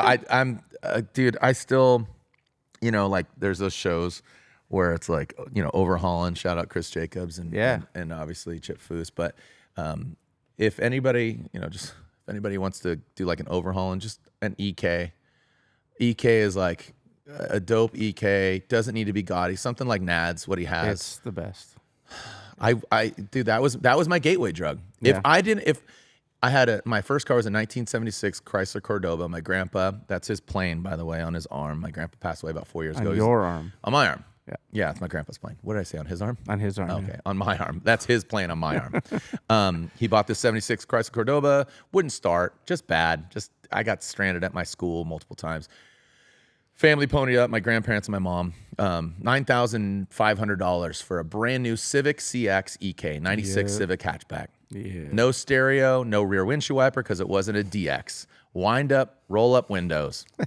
If I did not have that car, we would not be having this conversation. Really? That's what spawned it all. Abso-fucking-lutely. You want to know what's crazy, man? Is I've asked pretty much every guest on this podcast, where did you start? Where are your roots for cars? Where did you get started?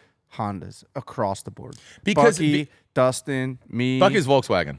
Nope. Oh no, he was Volkswagen, and then his first car was an EF. He said Tahitian Green SI. Okay, all right. I mean, you obviously asked him a question. I thought it was Volkswagens because being a Maryland kid, but that makes sense. He had a Corrado after the EF, and then there was a whole thing. He told you about Civic Nation, right? No. Like skateboarders like Kane Gale, Colin McKay, Alfonso Rawls. Danny Way, Bucky, they were called Civic Nation because everybody had Civics. There's a whole crew here in San Diego that had Civics, and they were called Civic Nation. Kane Gale, who lives here in San Diego still, he was my gateway drug to a lot of the action sports world. He introduced me to Bucky. Bucky introduced me to Hawk. I met Deerdick here. I did car shit for Deerdick, Dave Mira, a lot of pro skateboarders. Funny story about Rob Deerdick. This weekend in Monterey, we went to dinner with the McGuire's team. The next night we were out, and Evan shows me his phone, and Deerdick and his wife actually put up a post, and they were sitting at the same exact table that we were at the night before. That's amazing. We've always wanted to meet him because, well, I've met him when Vaughn did his event at. Oh yeah. I met him then just briefly, but you know how that goes. It's like a 5-minute. Hey, how you doing? Probably forgot who I was 2 seconds later. It's all good. But when we first started this business, we had a mutual friend, Josh Kalis, actually, who took our pitch deck and gave it to Rob as a potential investor in Throtl. And he turned it down. So, I mean, Rob had a TF called the Training Facility here on Miramar Road. No way. Yeah, again, I've known Rob, and we don't talk as much anymore because he's isolated. I think he's really, he's where he's at is he's just like, it's one of those things where like when I make a lot of money, there'll be signs, and he's one of those dudes that is in front of the camera just enough where you still know where he's at, but he's one of those dudes. It's like, I'm gonna make so much money, I can just disappear. And I'm really happy for him. Shane Nickerson, who owned Super Jacket with him, they eventually sold Ridiculousness. That's the logo at the end. Yeah, Super Jacket. I remember seeing that, yeah. So Shane and I golf. And I remember I was actually golfing with him when they got a re-up on the Ridiculousness episodes. And he told me, you know how many episodes are on Ridiculousness? This is a couple of years ago. He says, you know how many episodes you've seen? I said, yeah. It's like RTV, not MTV anymore. Ridiculous. Yeah, it is. And he's like, yeah, they want that plus some. I was like, holy shit. And he's like, yeah. Yeah. So Deerdick had a TF. He basically owns MTV at this point. Yeah. I mean, but he had an Audi back in the day. I hooked it up. I introduced him to Fly at Max Power. We did a photo shoot with his Audi, and then I had his 911 Porsche. I got him all tech art stuff for his car. He had a place downtown. Rob and I hung out a lot. Him and Kalis did Gumball 3000 in 2002. I did in 2003, 4, 5. Rob was a really good friend of mine, and I don't wish him any we don't talk, but if I saw him, Shane FaceTimed him. He's like, who's that? He's like, Jarod DeAnda. He's like, oh, snap. You look a lot different. Yeah. Older, grayer, beard, We all do. Yeah, we all do. We're evolving, not changing. But yeah. Honda's the epicenter. But I did not know that. If I did not have an EK Civic hatchback, I would not be sitting here talking to you about me being an announcer and being the voice of Drift. And I met my wife at SEMA show 1999. Crazy story about that. Just kind of sidebar here as I tell people this story because I would not be here if it wasn't for my wife. Right. I love my wife. She's amazing. I get choked up talking about her. She's pretty rad. My wife is fucking phenomenal. She's the best. And I hate that term, the best, because like people abuse it. Oh, they're the best. Yeah. I call it the Fallon syndrome. Because Fallon, everybody comes on, you're the best. Oh, we love you. You're the best. If everybody's the best, nobody's the best. Right. So actually, I do have a podcast. It's me and my buddy Keith Sarlos. It's called You're the Beast. So we say you're the beast. We say you're the beast because that's just a term of endearment. I like it. But my wife is the best. Hey, when can I be on the podcast? Nobody's on it. It's like our ADHD conversations about nothing. You can listen to it. We talk about people. We'll probably talk about you. He calls me and records the conversation. That's our podcast. God. You can listen to it. That's hilarious. Listen to You're the Beast. One day you'll have to put all those out. They're out. You can listen to them now. Can. Yeah. Oh my God. I just don't publicize it because it's just like our little like scratch pad. It's funny, right? So 1999. It's awesome. So go follow. Yeah, 1999 SEMA show. I was working at TMR Magazine, Toy Machine Racing. Yeah. I was sleeping on Rodney Will's couch, getting paid $800 a month. I'm skateboarding down Flamingo. There's like 8 dudes in a 2-bedroom spot on Flamingo, like tiny room. Wasn't like an extended stay suite. Eyebrow pierced, earrings, spiked hair, bright yellow alphanumeric shirt, action shoes, Kane Gale edition, rolled up alphanumeric jeans, skateboarding down Flamingo. Fast forward, meet her on the show floor. She was working at Tenneco Automotive. Their marketing agency wanted to get involved with tuners. She shows me their photos. It's a CRV with an exhaust. Terrible. That night, go to Craig Paisley's house party out in the middle of nowhere. She went with Sean Carlson and their crew in his Mitsubishi Diamante all-wheel drive turbo wagon, which is on the cover of Turbo. Dope. Sick. I go with my crew, 5 of us in the Ford Festiva. If you've ever seen a Ford Festiva, it's a Mazda 323 back in the day. 5 of us in that car. That's a lot of dudes in a small car. A lot of dudes in a small car. The clown music played every time we got out of it. Yeah.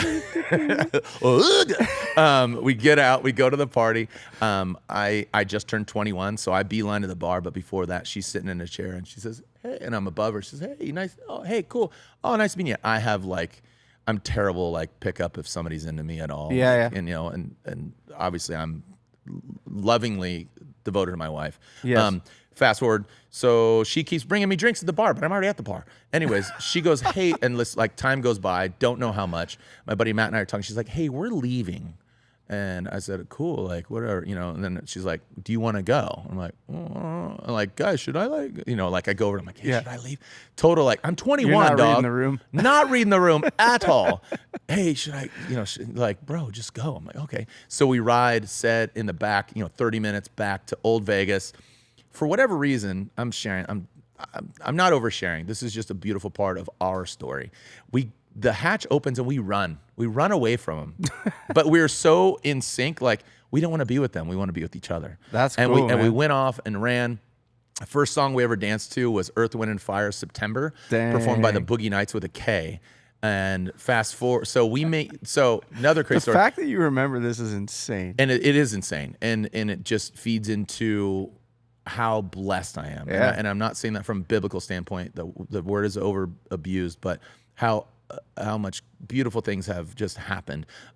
First song we danced to was September, Earth, Wind and Fire, and eventually I proposed to her. We got married on the 21st of September. But another great story about me skateboarding down. We meet, we hang out, this, that, and the other thing. The next night she's like, hey, I got to go to this dinner thing. And she wore a big dress, ball, Jerry Seinfeld, Jay Leno. She's like, I got to go to I'm like, never heard of it. Cool. Have fun. I'm 21. I'm like, I'm going to sleep in your room because I'm with all these dudes. Yeah. I'm going to go just crash. So I crashed in her room. She was going to the SEMA banquet. Okay. Your boy hosts that. I'm the voice of SEMA show. Yeah. And I host that said banquet now. Yeah. How crazy is that? Full circle. Full fucking circle, dog. And like, I've never been to Sturgis till this year. I've never been to the Baja 1000 till I hosted for television.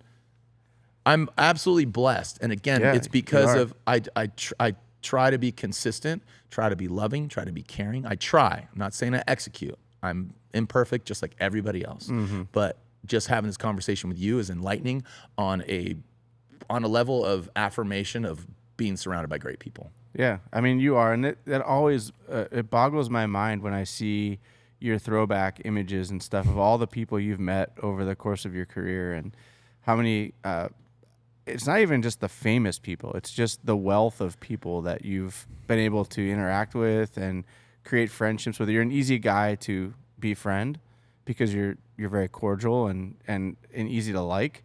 But you just have this massive circle of people that I hope someday I can catch up to you.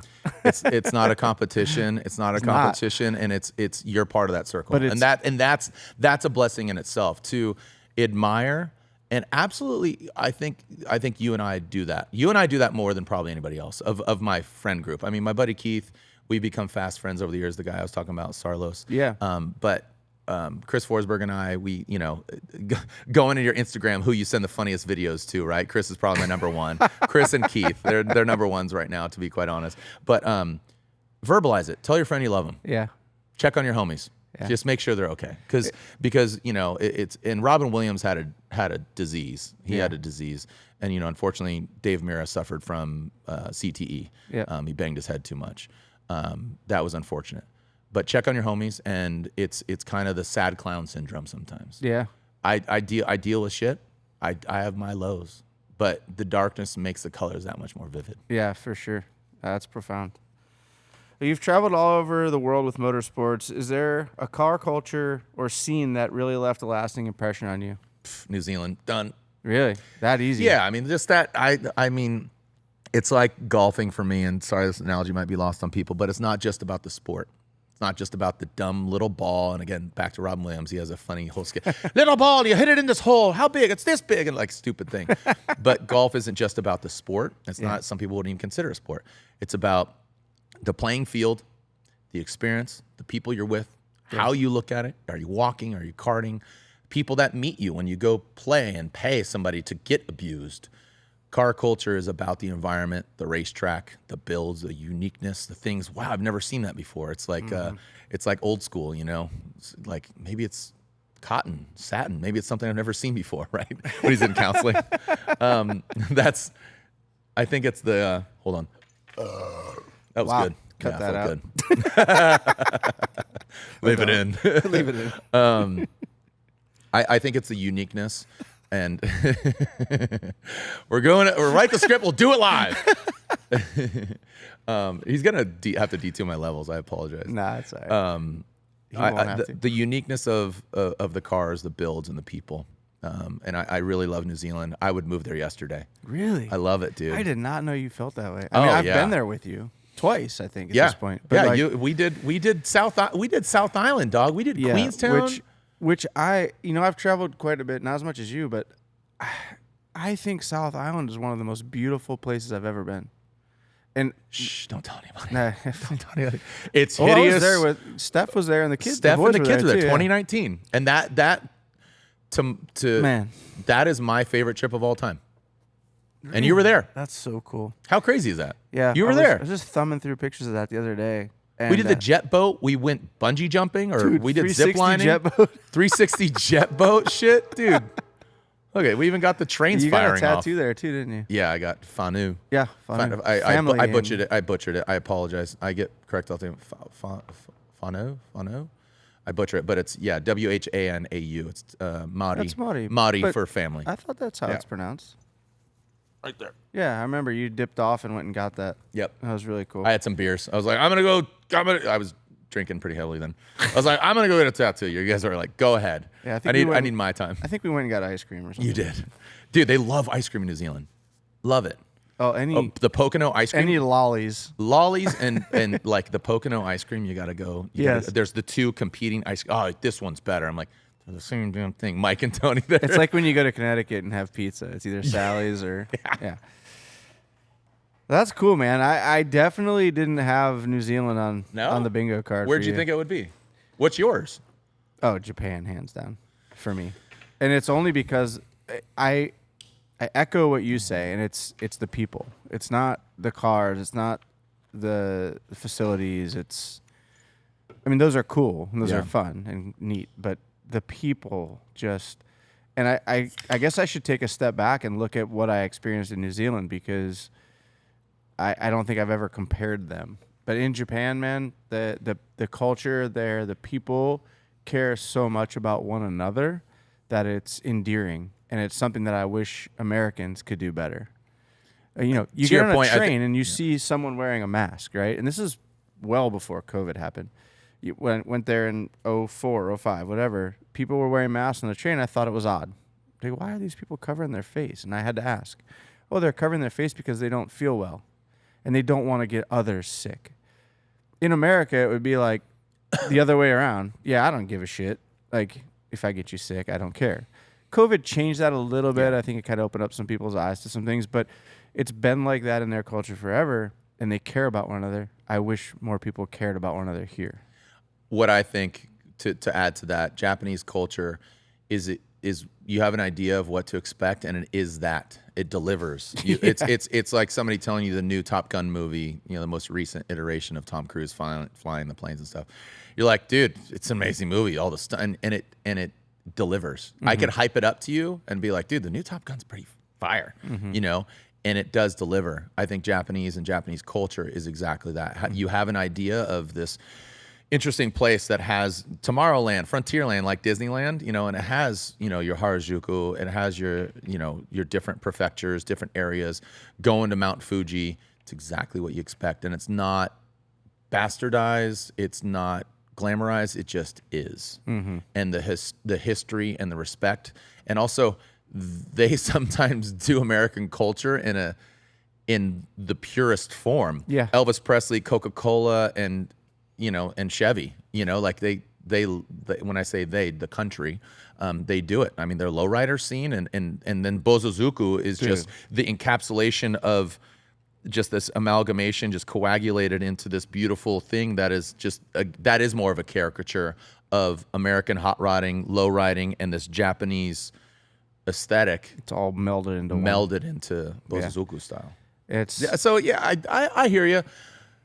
I love the Japanese culture, but it's to be expected. And what I love about New Zealand is like you said, the people, the stuff. I love the Maori culture. I think it's very comparable to Native Americans in America. The struggles, the goods and the bads, and the respect and the history and all that. And then as far as automotive culture, the rotaries, the uniqueness, the cars that I've never seen before. Yeah. But obviously, every year I have a great host. That's the Wadette family. Yeah. So they make it really easy. They make it amazing. Yeah. Yeah. There's nothing you want for when you leave there because they take you to everything. Yeah, they're so great, and they know more about American culture than we do. Mike and Tony are like going to rap concerts. They're going to Boys to Men. Tony Wadette essentially, but Tony Cook. Yeah. Yeah. Yeah, she's amazing. She's great. And Jet and Link, and love Link, and I remember when they came to the Red Bull Drifting World Championship in Long Beach when the fires were happening, Lincoln was in a little baby Bjorn. That's when I met Mike. That was the weekend I met him for the first time. Yeah, Link was just brand new. And they were doing it all. With a newborn. They bought Power Wheels and they bought all that stuff. And and look at him now. And, Jet... I'm pretty sure Jet Wadette, the daughter, is named after, because Parker, our oldest, his middle name's Jet, and they like that name. And I'm pretty sure, I don't know, roll the tape, but yeah, Jetty Wadette. I never put two and two together, but that does make sense. Mike and I have had some amazing times over the years, and we've had some great cries. We've had some good emotional times, and that's why I say I'm more of a people person than I am a car person. Yeah, I didn't say that, but I just did. No, I would agree. 100% with that. Yeah. Because the cars are nothing. The cars are nothing without a human behind the wheel. Obviously Waymo will prove that wrong, but we're not seeing Waymos drifting yet. How has being the voice of motorsports shaped you personally, and have you learned about yourself anything along the way? We already went through that. Yeah. I mean, if you don't get that gist or you don't get that answer, you weren't listening. Yeah. It's so crazy that you've just basically owned this career and it's shaped you so heavily. This is therapy for me, man, because admittedly, and I'll say it, Ryan's pretty lean on compliments, and I say Ryan Sage, president, co-founder of Formula Drift. He's pretty lean on compliments. I do need affirmation. I have told him that. Hey, man, tell me I did a good job. Tell me when I did something wrong. And he jokingly, one of my least favorite words is the word fine. Fine. Hey, yeah. Hey, you did fine. It's fine. It's fine. Right? Hey, right? Exactly. Because it's not good. It's not bad. It's fine. Yeah. Right? In other words, I'm not impressed.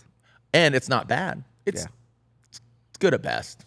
So I hate the word fine. And Ryan will lean into that. It's fine. I'm like, oh, I hate that. Ryan's like a brother to me. Yeah. And he'd get a laugh out of me saying that about him because he'll take it and he knows. Yeah, Ryan's entrusted me knowing, because I know he's sometimes listening, sometimes not, and he'll just be like, hey, make sure you say that. I'm like, I already did, but I'll say it again. I got you. I got you, dog. I beat you to it.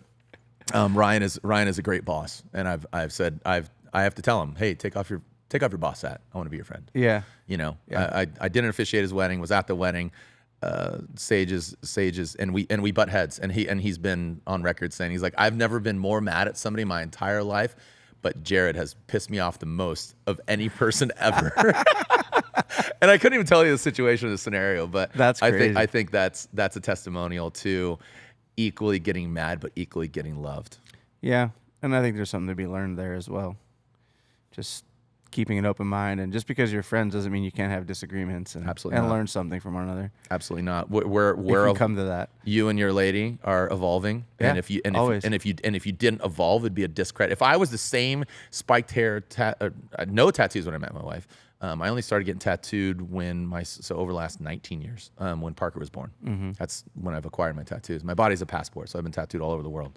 But we've evolved as a couple, my wife and I, and she's, you know, she has two I don't know, did you know that she went to Northwood University? So she has a degree in automotive aftermarket and automotive marketing. She has 2 degrees. Dang, I didn't know that. Yeah, yeah. She went to a school called Northwood, which focuses primarily, from what I understand, the main function was basically they were prepping spawn of dealerships to not just give them the keys to a delership, educate them on fleet management and structure and business and finances, all that stuff. So ready to take ready to take it over. So she basically was the first to get the BA in automotive aftermarket, I want to say, at Northwood University. She went to SEMA show longer than I have. I'm going to have to have her on. Yeah. She would be phenomenal. She'd teach me a few things. She would. Honestly, like, she doesn't get her, as the kids say, flowers as much as she should, but that's not her. Yeah. That's not her brand. Again, I jokingly and lovingly say she's the president, the CFO. I'm in marketing and janitorial of her household, and I barely do that. I called her when I was in Seattle, or I can't remember, Seattle or Canada, and she's like, "Hey, babe, remember how she FaceTimed me? Remember how I told you to power wash the pool tile around? So look at this." And she's out there power washing, and then she was handling the drip system because it broke. Oh, geez. I don't do that. These hands are soft, baby. Man, you know, she's a gangster. She is a gangster. She's from the Midwest, dude. I'm soft, San Diego Shout boy, out dude. To Stephanie DeAnda. Stephanie DeAnda. Yep. And her maiden name was Parker. That's why Parker is Parker. Oh, I didn't know that. Mm-hmm. Her maiden name, she was Stephanie Parker when I met her. Oh, that's cool. Yeah, and she has a younger sister, and even though she had kids before her, she always knew that she had the birthright. Yeah. There will be only one Parker. and Parker Jet is ours. That's cool, man. Yep. Not everyone will be a driver, but plenty of people want to be a part of the car culture. What advice would you give to someone trying to carve their own unique lane into the automotive industry? Find your passion and try to monetize it. And I think there's no stupid question. I'm sure you get a lot of DMs about how can I do it. You know, and we do, yeah. I said, make it easy. You know, if the access to entry is there, just like driving, but the access to entry on being a technician, being a mechanic, being an announcer, be respectful, you know, and my whole ethos of my business and why I think my phone keeps ringing is be honest, be humble, under promise, over deliver, and do you. And those can be applied to if you have an aspiration to work in the industry, either be a content creator, announcer, technician, driver, all that, is you have to ask the right questions and make it easy. Like I had a dude DM me the other day, I really want to work on a team.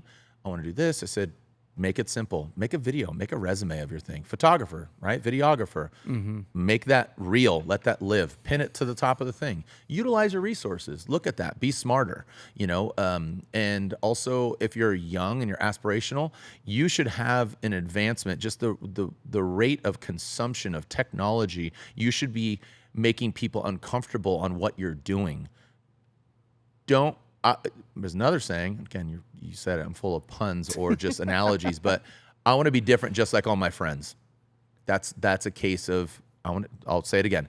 I want to be different just like all my friends. You've said that to me years and years ago, and that has always stuck in my head because I walk around and I see groups of kids and they, similar haircut, similar pants, similar shirt, and that always pops into the back of my brain when I see that. And, I think I look back on my childhood and I'm like, oh yeah, I did look up to so-and-so and I emulated the style that they wore or whatever. Like, it's very true. Or this guy got this car, so I got one too.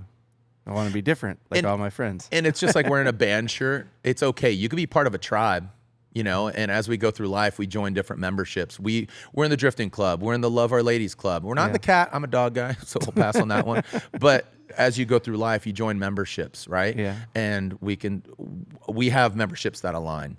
When you don't have memberships that align, it minimizes your conversation. Mm-hmm. So with the youth, with Parker, and even Tyson, he's 11 years old. He can engage with an adult, and I love that about him. It's what he's doing when we're not in the room as opposed to when we are in the room. Yeah. And that's important to Steph and I as parents and as stewards of this piece of clay that is a child. And, you know, Parker's now an adult. Yeah. Technically. He's still growing and evolving. But I think it's really important to just acknowledge your passion, and if you can monetize that, that'd be fantastic. Yeah, I mean, that's the thing, man. It took me way too long to figure out that I always knew that I was always told that if you enjoy what you're doing, you never work a day in your life. That's always bullshit. been the saying.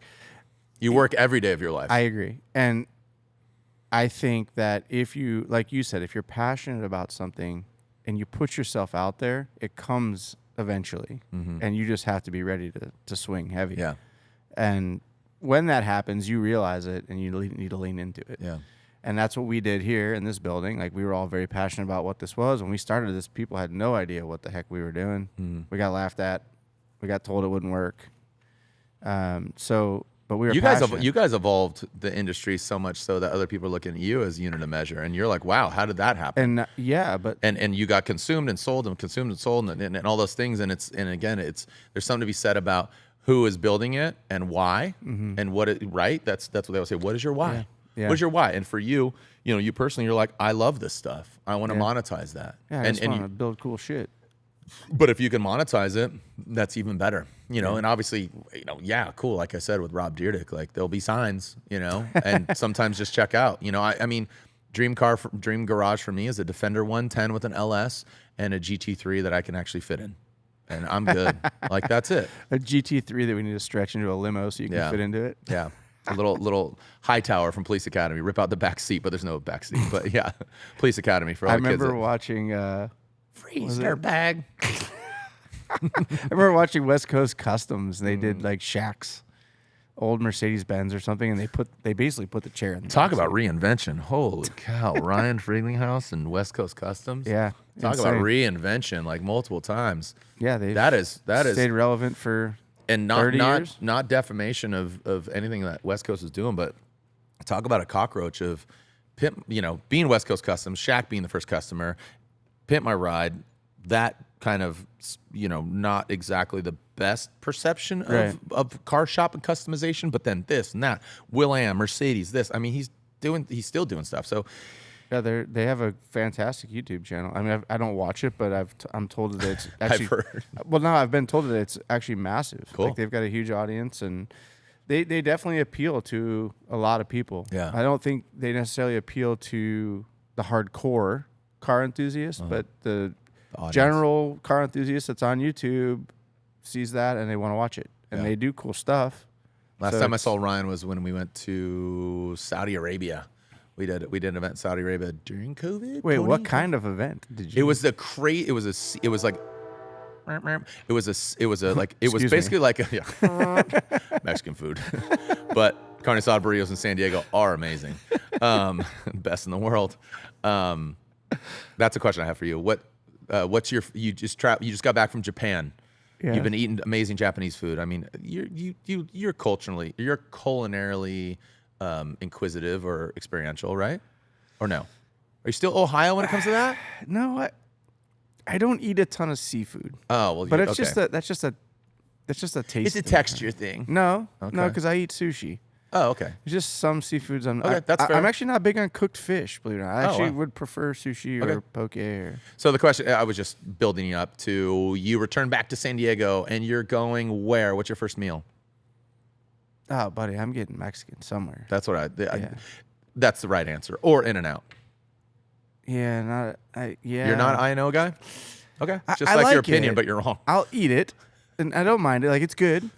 I just don't think it lives up to the hype that everybody puts on it. I told my buddy that I was in Florida with, and I said, In-N-Out's just like Walmart. You just know what you're gonna get. Yeah. You know exactly where everything is. I get the same thing every time. Yeah. And it's consistent every single time. But to a level that they won't put bacon on their burgers ever because that compromises the quality of the meat. Because I have a buddy who's like the business development at In-N-Out, and he's like, we'll never put. I was with Street Bike Tommy in Canada, and we're talking about, and we ate at Five Guys. He's like, you know why Five Guys is better? Because they have bacon on the burger. And I FaceTime my homie. I was sending videos back and forth. I won't name names, but basically he's like business development, and he's like, we will never put bacon on our burgers. My buddy has a great idea. I don't know if I should say it. I think I've said it before. I've seen the one on the internet about opening a chicken sandwich shop, but only open on Sundays, parked at Chick-fil-A's, and it's called Side Chick. Wait, did you come up with that? No, I saw that. Okay. But my other buddy, and this was his unique idea, but I think other people have commandeered it, but have a bacon truck just outside of In-N-Out's. So you can just slam some bacon. How many slices? 2 or 3? Just slam some bacon. $1 a slice. $1 a slice.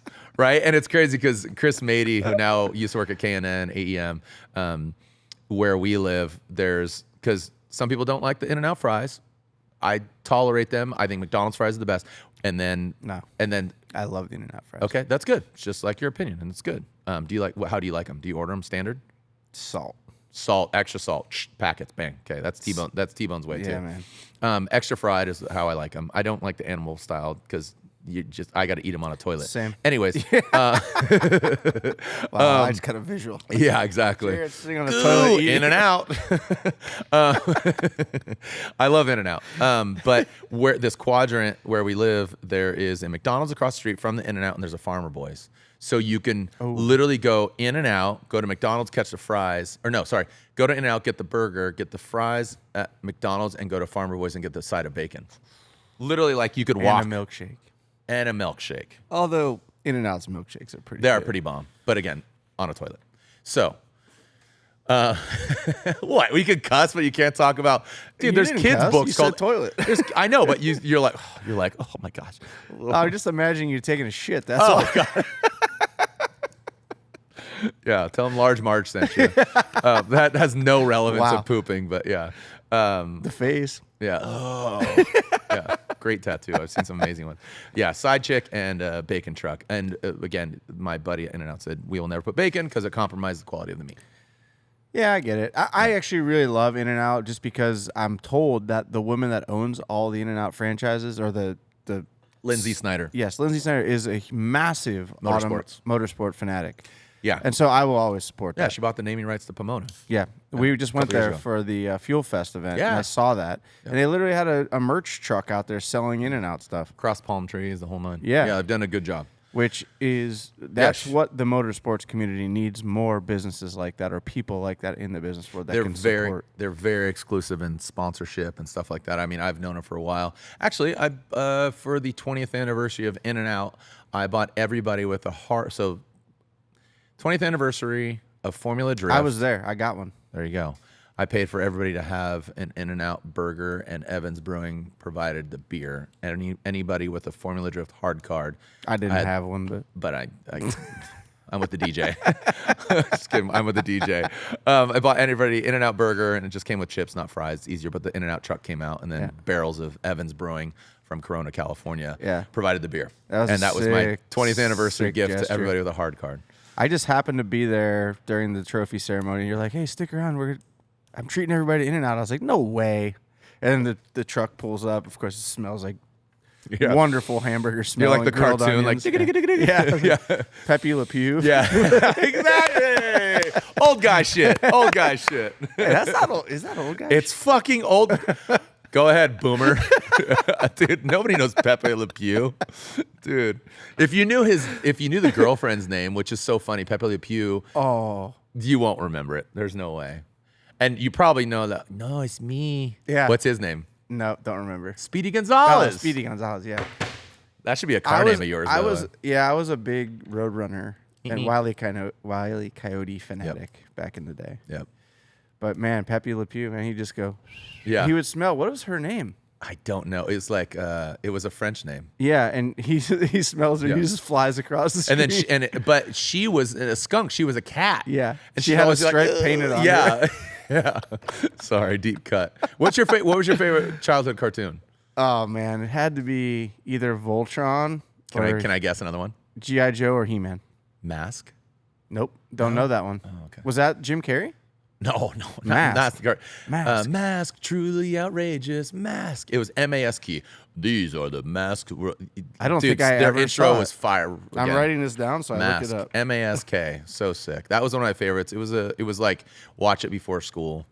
One of those Johns where you can only catch it for like 10 minutes or 15 minutes. I just remember getting out of school, jumping on my skateboard or getting off the bus and just racing with my backpack to the house to catch G.I. Joe. the afternoon G.I. Joe, Voltron, Yep. He-Man, that whole. That's a good old day. Because they don't have they don't have Saturday morning cartoons anymore. After What? these messages, we'll be right Yeah, back. are you sure? They got rid of all that? Well, you have kids. You would know. Saturday morning cartoons are So done. what do your kids watch on Saturday morning? There's these. I mean, look. Are I they like, playing with their iPhones? No. I don't know why, but we need to shift this, and it's like these weird adventure shows, like animals and stuff. Adventure? It's like Meaning what? Like how does it they're like go down? animals. It's like I think it's cool, but we're spoiled anyways. Look, roll YouTube. It's all good. It's fine. Yeah, It's fine, which I hate the word again. it's fine. But it is. That is like when it's okay, when it's acceptable to use the word fine. Fine because is disappointing. because again, I tried to show Parker. Was it Rad the movie or something else? Or Tell me you Gleaming the couldn't Cube? find it. No, I found it. There was another one. Oh gosh, Parker. If he was here, he could tell you. He's like, yeah, it was okay, but whatever. Gleaming the Cube and Rad, 2 all-time classics. North Shore, North Shore classic. banger. Rick Kane, dude. North Shore was more influential than Rad was. I know you're a BMX guy. I was a BMX guy, but more skate, and then I always had aspirations of surfing. Just because I went to like Torrey Pines. Yeah, surf. growing up in I was Ohio, a sponge. I didn't have many aspirations to surf. Dude, the waves in Ohio are so Lick sick. here, you got 2 footers today, dog. So wave breaks here, don't be there. Gleaming the Cube wasn't even about skate, but obviously Tony Hawk and the boys had a cameo. And that diamond plate skateboard, all day. So good. Gangster. So good. So good. I got to go back and watch that one again. I've seen Rad quite a few times in the last few years, but Gleaming the Cube sort of eluded me. Yeah. That was a good one. It's all good. Yeah. You've done so much already. What's the next move for Jarod DeAnda? Are there projects, dreams, any goals that you still want to chase? Yeah. Like I told you, and you said I wouldn't be best suited behind the camera, but I'd like to do projects where it's just behind the scenes, and I want to work smarter, not harder. I enjoy travel. I don't take it for granted. But I always say that there's 3 things. People don't want to live in LA. They have to live in LA. There's amazing spots in LA. I don't enjoy it. But the hills, the house in the hills, if you can afford that isolation and that coolness in LA, I love that. People don't want to travel, and people don't want to wear suits. You have to, weddings and funerals and stuff like that, and or just particular situations. Yeah. But the travel thing is kind of, people don't want to travel. They have to. So I just need to work smarter, not harder. I'd like to work with some great partners. I would like to eventually make kind of like dream content for me, which is basically just really kind of over the shoulder with me and just making it really raw of my travel, because I think that my perspective is unique. Chris Forsberg has said it, and again, he's a great friend of mine, so he would say something like that. He's like, "You're the biggest rock star out here. You show up, you talk smack, get out of here." And I get and I am Switzerland in the whole scenario. Yeah, I'm Switzerland. You can kind of at the end of the thing just and walk it's away. not just about walking away from it, but I can operate as a sleeper cell and be Switzerland and go do that and go do this and work with great people. And again, I don't like to use the word celebrity, but I've met a lot of people of interest, and I like to think that I can operate in those spaces. If it is fashion, art, music, automotive, and the overlap of that, and Ken and like Ken Block was a great marketer, and he was a great driver. He did amazing things. More people landed on the moon than won points in WRC. More Americans landed on the moon than scored points in WRC he was a great marketer. I always admire that about him. But where I say that because his fan of overlapping between all the sponsors, Ford, DC, Spy, Monster Energy, the overlap was interesting. He brought it in. I'd like to encapsulate something like that with if it is Killer Mike, Lewis Hamilton mixed in with the Daniel Arsham with the Ronnie Feig from Kith, and then this super obscure car melded Mad Mike thing like. That's what I'd really like to do. Yeah, you've become such a I don't know if this is the appropriate terminology, but like a social chameleon almost. Like you kind of just fit right in wherever you're kind of placed. And that your story about meeting Rihanna and the sprinter Usain Bolt, were you able to just be in that room and have a 30-minute conversation with Rihanna? I couldn't have done that. Yeah. Personally, I would have struggled with that probably because it's not about the fame. It's not about the celebrity. It's about I don't know this person that well. How do I get on that level? How do I say something that they're interested in? Barbados. Yeah. You go to the heart. It's like the movie Ratatouille. Have you seen the movie Ratatouille? Okay. Here's this really hard-nosed, callous food critic. Yep. You haven't seen the movie. The premise is basically this aspiring chef gets taught how to cook by a mouse in his hat. But they were so afraid of this food critic. I'm really paraphrasing. Sorry. Spoiler alert. Ratatouille. But at the core of it, this critic was really harsh because he just hadn't found home and he wanted to taste home. And home is where the heart is. It's cliche, but connectability and humanitarianism and engaging with that honesty and transparency is zenith. Yep. And that's what will set you free. Okay. And I never think a day in my life of what I say to my wife, kids, friends, or enemies. And I can lean into that. Like I've offended some people and some things I've said, like even right now, there was some situation, it was a case of lost in translation. He's not accepting my calls or my texts right now. And I've had that with people and we've buried the hatchet. Right now, this person doesn't want to talk to me because I said something and I'm not even going to go into it. But maybe I said something wrong, but I was joking or whatever. But honesty is the best policy. So for me, it's like connecting with Rihanna and talking with her. It was just education. And again, that Barbados tattoo, that was my connectivity. That's, and I would have never thought of that. Like, again, I'm not covered in tattoos either, but show them your tattoos. Was it live free? What is it? Isn't it, you have two kanjis on the back of your legs, on your heels, on your shoulders? Yeah. You can what is it? What is it again? Strength and courage. There it is. So yeah, when I was a runner in college, that meant a lot to me, and that's what got me through races. When I'd get halfway through, that would go through my head. Got to have strength and courage to get to the finish line. And I think I told Dustin Williams, because he's training for a triathlon ultra. Ironman. Half Ironman and then an Ironman. And we had a discussion about how important it is to unlock your brain basically during an calisthenic activity like that, because your brain is so powerful, your body is so powerful, but you limit yourself. Your conscience basically limits you to what you can accomplish. That's my opinion after putting myself through the ringer and running fast mile, fast 2 mile, fast 5 mile races. Like overcoming what you think is your limit is all internal. And you can go past that. You just have to figure out how to trick yourself into doing it. It's hard to explain, but I get it. I mean, again, I don't subscribe to like a David Goggins type character because I don't do well if somebody's shaming me. Like, come on, man, you're soft. Like I don't know. I'm like, okay, I'm soft. Yeah, like I'm out. I'm out. But like you said, your mental capacity and pushing through, that's admirable. And that's what makes a that's great an X factor. Athlete. Yeah, that's what makes a great athlete great, is that they're able to unlock that extra little bit that most humanity is like, oh, that's my limit.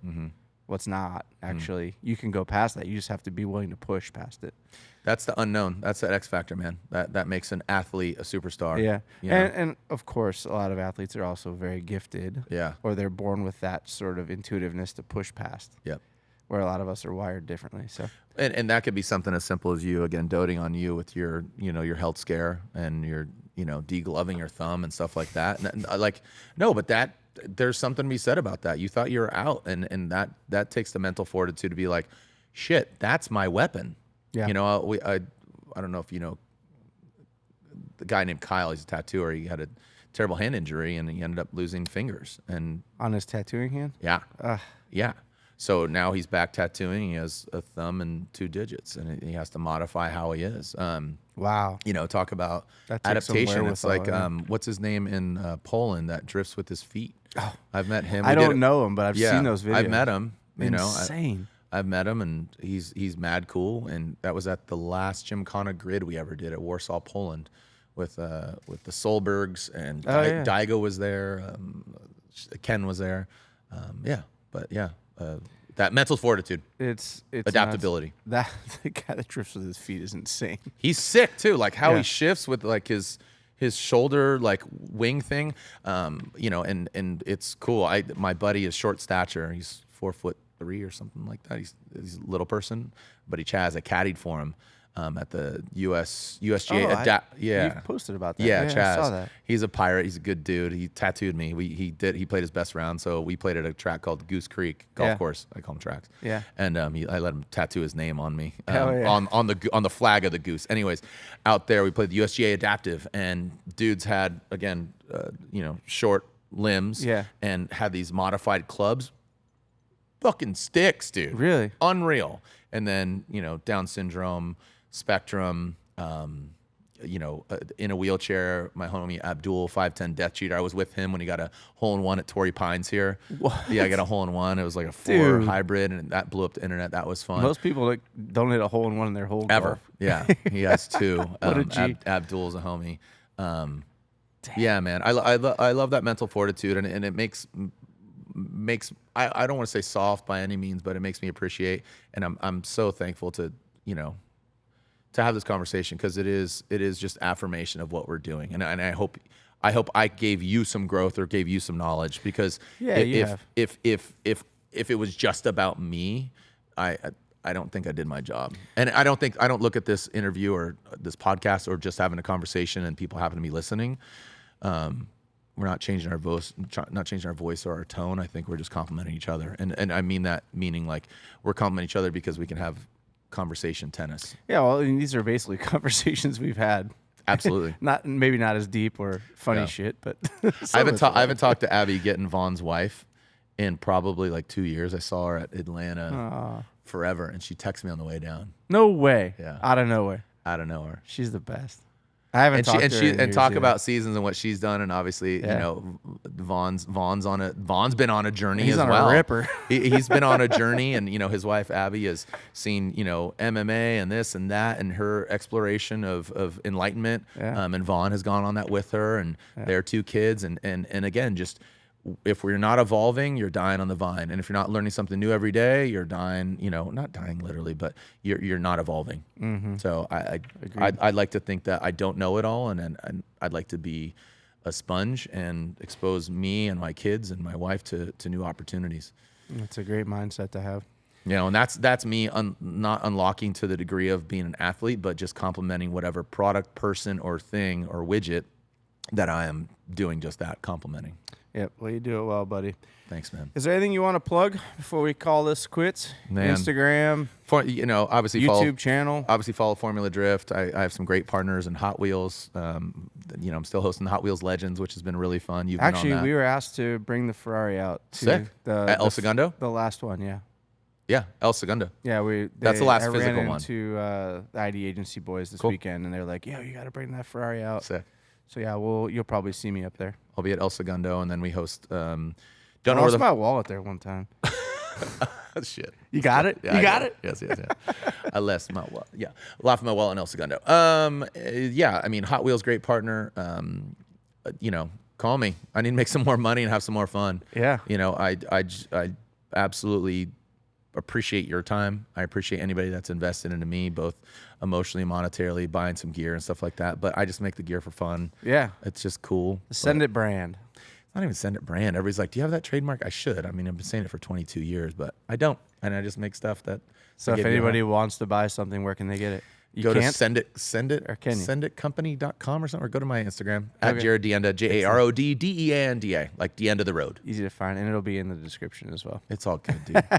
Thank you so much. I mean, there's nothing to plug. If anybody's watching this, thanks for tolerating me. Yeah. No, I mean, it is humbling for people to sit through 2 hours of banter, but hopefully it's fun banter. I listened to 4 hours of Post Malone and Joe Rogan. Did you really? Yeah. I haven't listened to that. This is old, but is it? There's certain people that I admire and what they do. If you could spend 24 hours doing what you want, if it's racing cars or going skydiving or just sitting around a table and having a bourbon, what 3 people would you like to spend time with? Oh, geez. Sorry to put you on the spot. I can say mine if you want. You're really putting me on the spot. 3 people that I would want to spend 24 hours with. I can say mine if you want. Yeah, go ahead. I think I can narrow it down, but one of mine is Justin Timberlake because of the seasons he's seen. I think just from Mickey Mouse Club to modern age, being a dad, being a husband, being attacked. He's made some mistakes, all that. The Rock is one. I don't love the Rock brand. I don't love like all that, but I think he's seen different seasons of failure and all that, and just success and all that stuff. Just a very unique, interesting person, and just that. And then another one really interesting because I really love music. I don't know how to play an instrument. I always love music. Is John Mayer.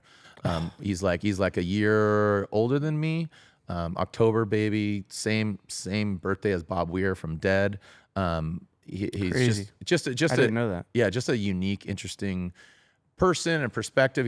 He has this very similar sense of humor. And another person is like Conan O'Brien. Conan O'Brien is, Keith's gonna rip on me for this. Conan O'Brien's my Quan. I mean, do yourself a favor, watch the Mark Twain Award at the Kennedy or Lincoln Center. Mark Twain acknowledging Conan O'Brien, and I think what he has done and how he's done things for people and even himself and his family is something that I really admire. And all the while being quirky, funny, self-deprecating, gloating, bloating, all that stuff. Mm-hmm. He is somebody I really admire from a comic standpoint, as well as how I try to navigate my life. I'm somewhere between education, entertainment, late night talk show host, mixed with stand-up comedy, but obviously educating people on what is going down. Yeah, it makes a whole lot of sense. I think I'm going to hold off from giving my 3. I want to put some thought into that. I just want to throw 3 names there. You've clearly thought about this before. It's kind of an icebreaker question. Last question is, what is your favorite size of Snickers candy bar? Do you like Snickers bars? Yes. Okay. What's your favorite size? I'm gonna give you options. Hold on. I already know the size. Okay, just shut up. Okay. King size. Okay, hold on. There's 4 options. King size, standard like Snack Shack size, the 1x2. Like Halloween treat, or the Snickers Snackers, which is the gold 1x1. Yeah. The one I buy is actually none of those. It's the shareables. That says so much about you. Yeah, it's 2 medium-sized bars in one wrapper. And you know what's interesting about that? Is that melds my favorite candy bar. I didn't even know that existed. Really? But my favorite candy bar, $100,000. Yeah, $100,000 is good. That's a sleeper. A lot of people. Sleeper. It's always on the bottom shelf. Bottom shelf, and the conundrum with that is if you find them, you buy them little hesitantly. Probably been old ones. Because you open them up and they're white chocolate. They're not meant to be. Don't eat it. But when you catch the $100,000, it is that shareables. But the correct answer to those 4 options is fun size. Why? Perfect proportion of chocolate. Wait, is this the correct answer in your opinion? Worldwide. I'll look it up. No, I like the shareables, dude. I didn't know this existed. That is essentially 2 fun size, essentially. No, it's slightly larger. They're like that. Fun size are like 2/3, and then so it's somewhere between fun size and standard Snack Shack. Yeah. Okay. Yeah. All right. And I don't know if I really have a reason because I usually don't share them because Courtney won't eat them. Well, she doesn't eat that. Fatty 2 buys. But I'll get one and I'll take the one out, I'll eat it, and I'll wrap the wrapper back around it, and it goes in my jacket pocket, and I'll eat it in an hour or 2. When it's all melted, it's all perfect. It's perfect. Nice warm. Haribo's or Black Forest gummy bears? Haribo. Standard. 100%. Favorite color? White. Clear. Favorite Gatorade flavor? None. Gatorade will kill you. Ooh. Not getting a Gatorade sponsorship. Read the ingredients. Don't drink Gatorade. Oh, brother. You just really bummed us out on that one. I mean, I'm being. It won't kill you. I know what you're saying. I know what you're saying. Your eyes are fluttering. I get it. Skirt. It's all good. Sorry, Gator. Yeah, damn, dude, that got harsh real quick. Mountain Valley, spring water. Bottled in the Hoshita Mountains. Wait, give me one more, dude. You're on a roll here. Favorite movie? Slapshot.